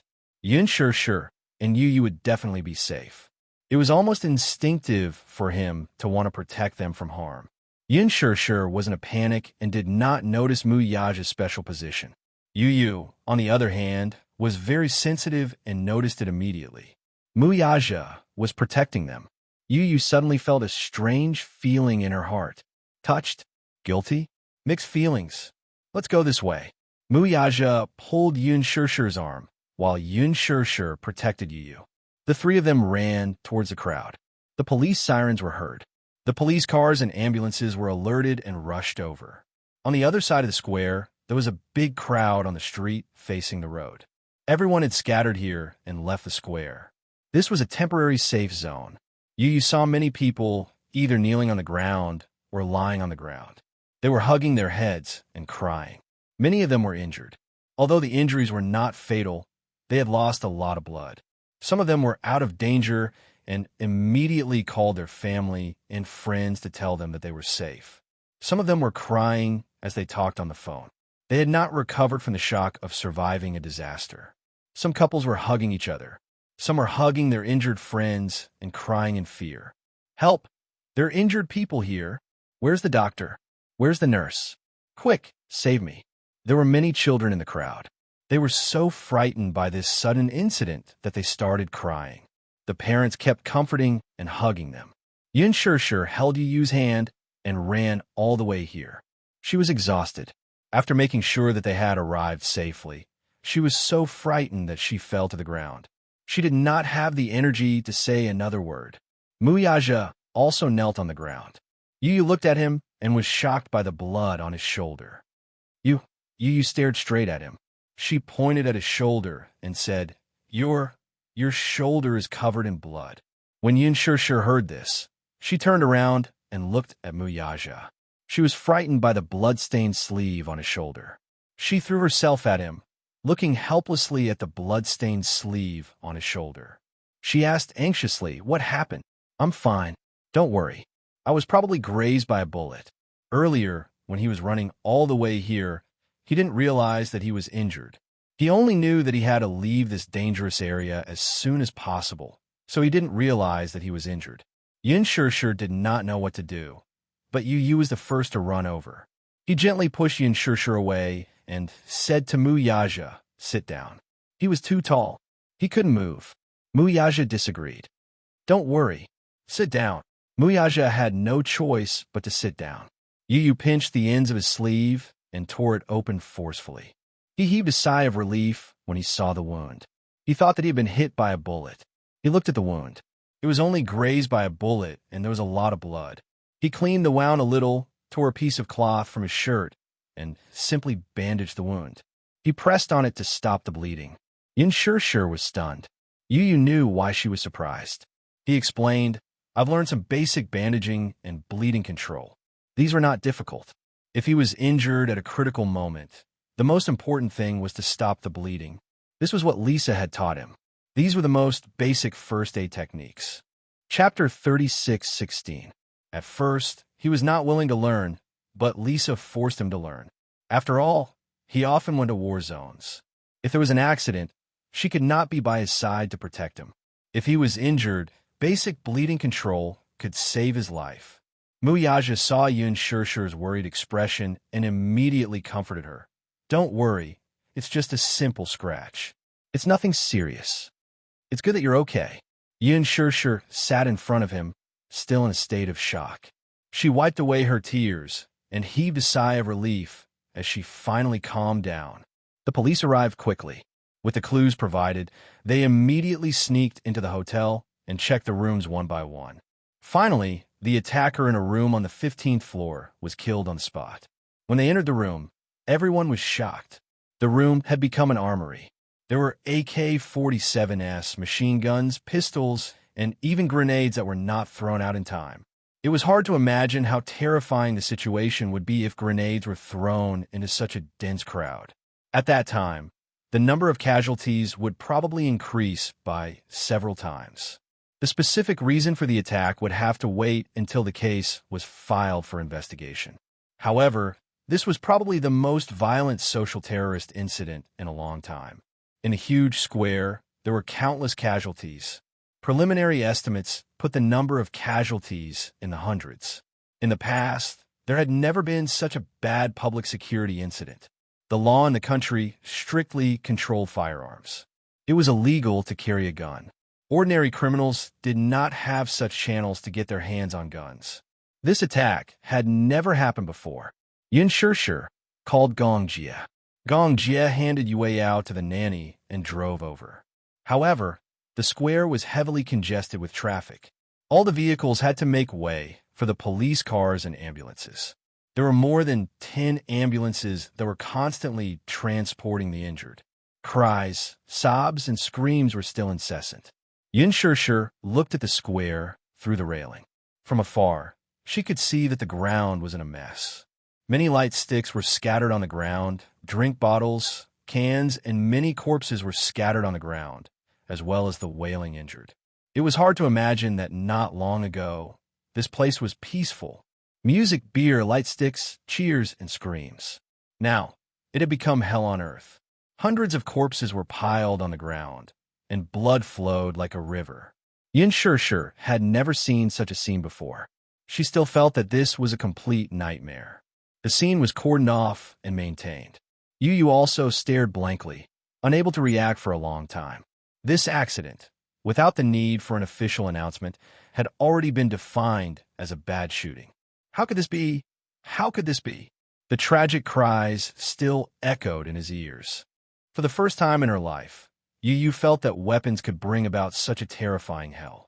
They were considered lucky. If they weren't lucky enough, it would be him or Mommy or Muyaja. Perhaps it was one of the corpses in the square. For the first time in his life, he hated guns. This was something that could only bring death. In her mind, she suddenly recalled the words he had said in the past. I want all the wars in this world to end because of me, and to be born because of me.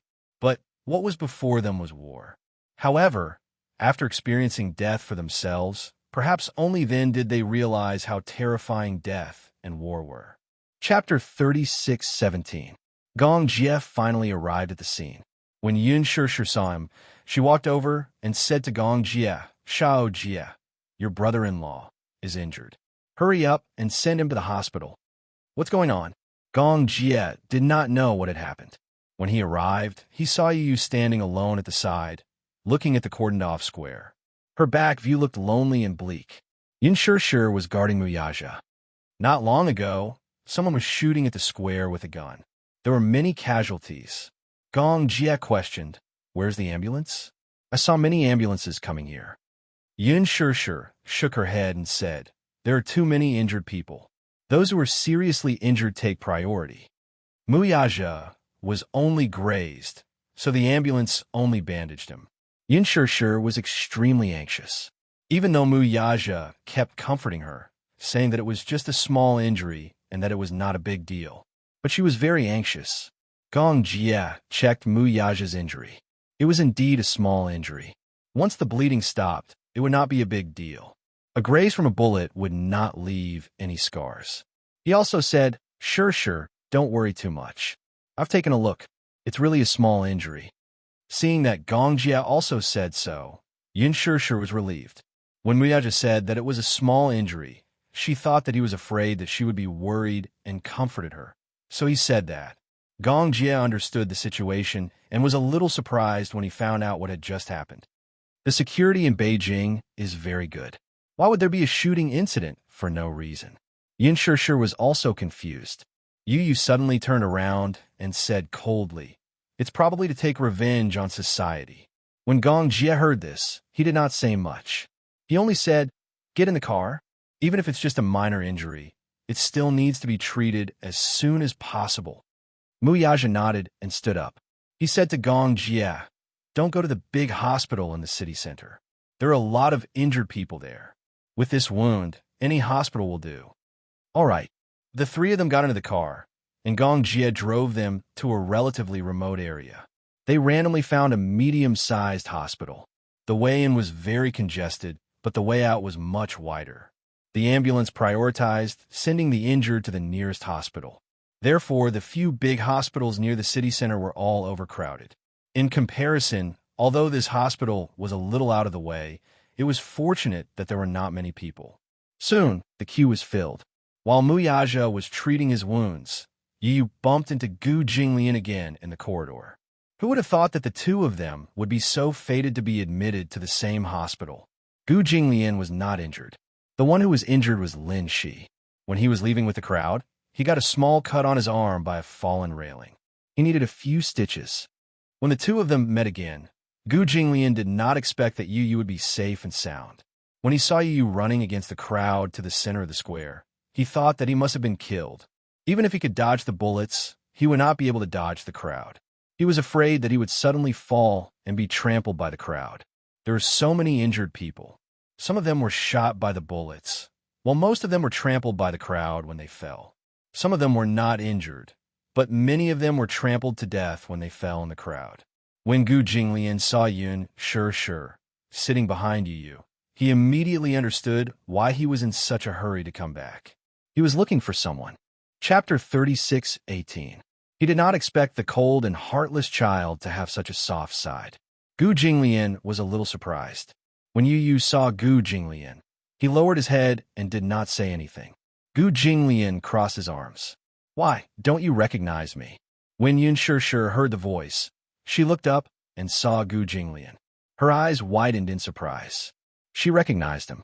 Gu Jinglian, the head of the Gu family in Beijing. He was also Gu Xingze's elder brother. Why was he here? Yu suddenly stood up and walked in front of him. He said coldly, "If there's anything, don't talk about it here." With that said, he tugged at his sleeve and led him to a corner.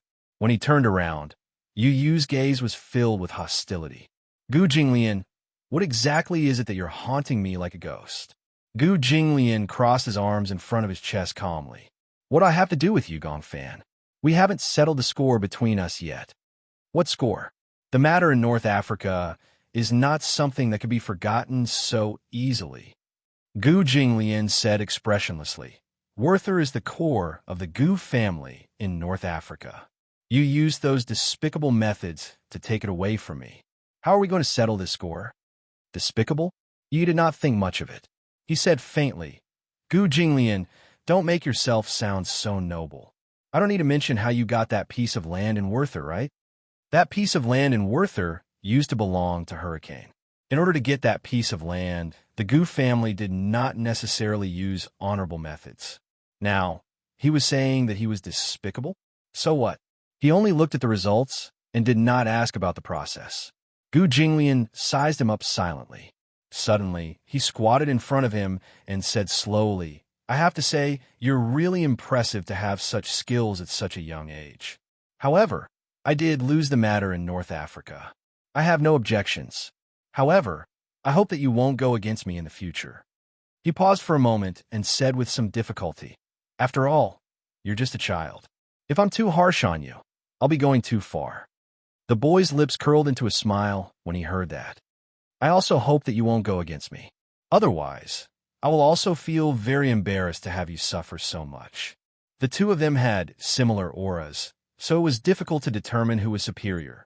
Gu Jinglian's thin lips twitched slightly. The capital city had always been a place of strife, and there had never been a lack of open and veiled struggles. However, since Muyaja married Yin Shishir, withdrew from the strife, and focused on his family, the Xingyu Financial Group's aggressive expansion had also been restrained a little. Without such a strong opponent, Gu Jinglian could not help but feel bored.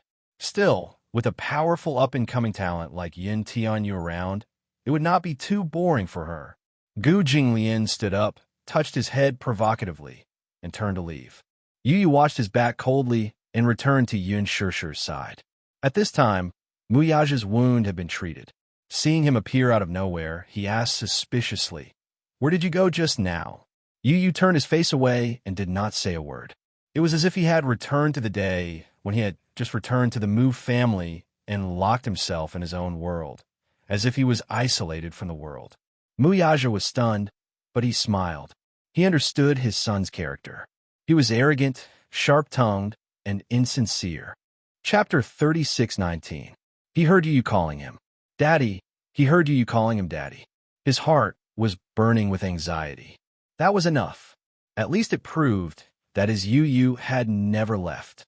Muyaja suddenly hugged Yu Yu from behind and lifted him up.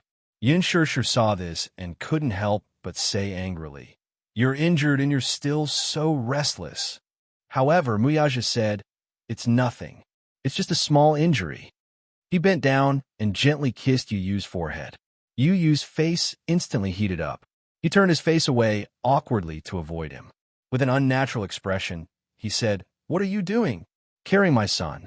Muyaja saw that Yu Yu was blushing adorably. He lowered his voice and whispered in his ear, "Just now at the square, you were so anxious to call me Daddy. Now you're acting as if you don't care. You're still the same as before, saying one thing and meaning another." Yu Yu looked even more uncomfortable. He struggled and said, "Let go of me." As he struggled slightly, Muyaja's face showed a hint of pain. "Ouch, it hurts." Yu was nervous for a moment. He thought that his struggle had affected his wound. For a moment, he didn't dare to move. Muyaja saw this and snickered in his heart. Beside him, Yin Shishir and Gong Jie looked at each other and snickered in their hearts. This proved that Yu Yu was still the same as before. Although he was awkward, he still knew how to care for others. On the island, the sea breeze danced. Muichin suddenly woke up from his nightmare.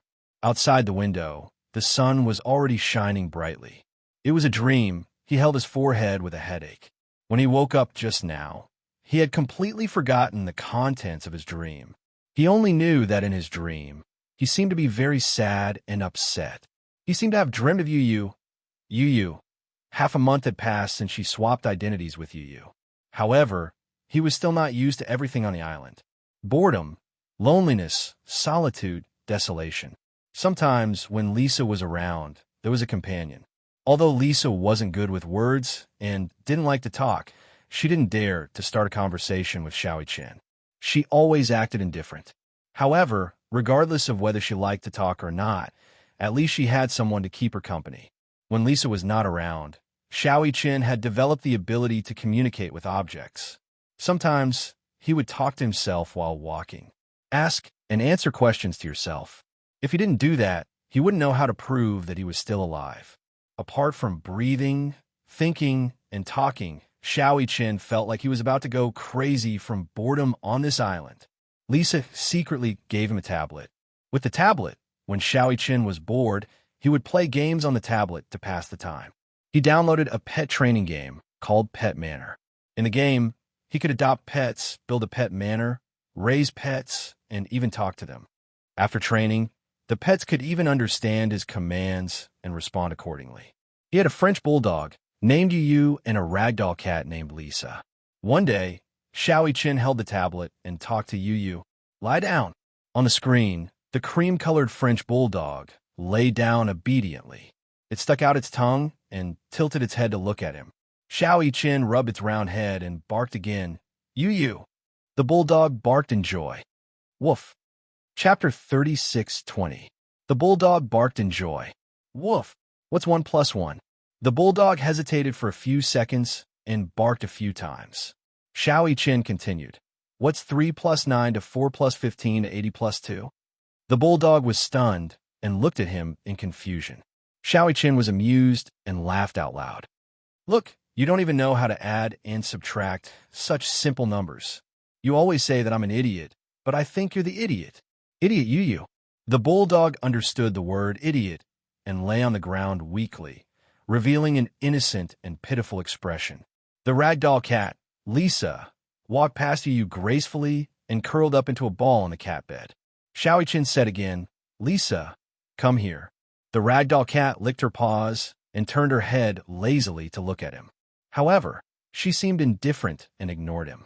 Xiao Qian said unhappily, Lisa, come here. Be good and listen to me.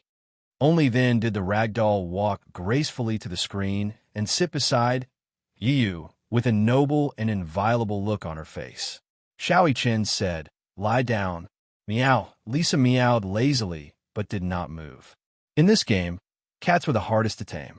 Cats were arrogant, cold, clingy, indifferent, affectionate, and distant. They were especially hard to tame. So far, Xiao Qian had only learned one trick. Scratch him. Upon hearing this, Lisa turned around and swiped her claws at him.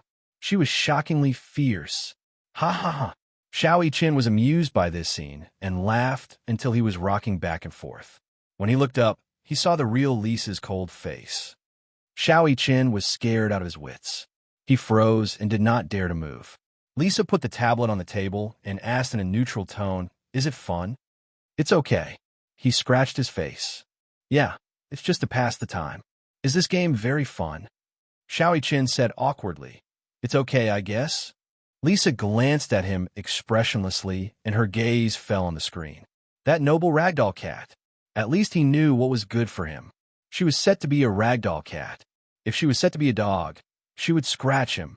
Xiao Qian complained. It's so boring to be alone in the castle. There's no one to play with me. Are you still a 3-year-old child? Do you still need someone to play with you? Although I'm not a 3-year-old, I'm still a kid. Xiao Qian tugged at Lisa's sleeve and begged. Lisa, play with me, okay? Let's go pick up seashells and make wind chimes. Gong Xiaoying will be here tomorrow. Lisa suddenly said. Xiao Qian's expression froze. He stared at Lisa in astonishment and said suspiciously, Didn't you say that Gong Xiaoying usually doesn't come here? That's under normal circumstances. Lisa continued, You haven't left the island for a long time, and there hasn't been any news from you. Of course, Gong Xiaoying will come and check on you. You have to remember that no matter what, you can't give yourself away when Gong Xiaoying comes tomorrow. What will happen if I give myself away? Xiao Qian thought to himself, This Gong Xiaoying is my grandfather after all. Even if I give myself away, he won't say that he will slit my neck with a knife, right? Lisa said, If my identity is exposed, I will die. Xiao Qian was speechless. Chapter 36:21. Xiao Qian was shocked. Would Lisa be in trouble if his identity was exposed? Gong Xiaoying was so cruel. It seemed like his grandfather was not cute at all. Xiao Qian felt wronged and said, I'm innocent. I don't care. Lisa grabbed him by the collar and said coldly, So I'm warning you.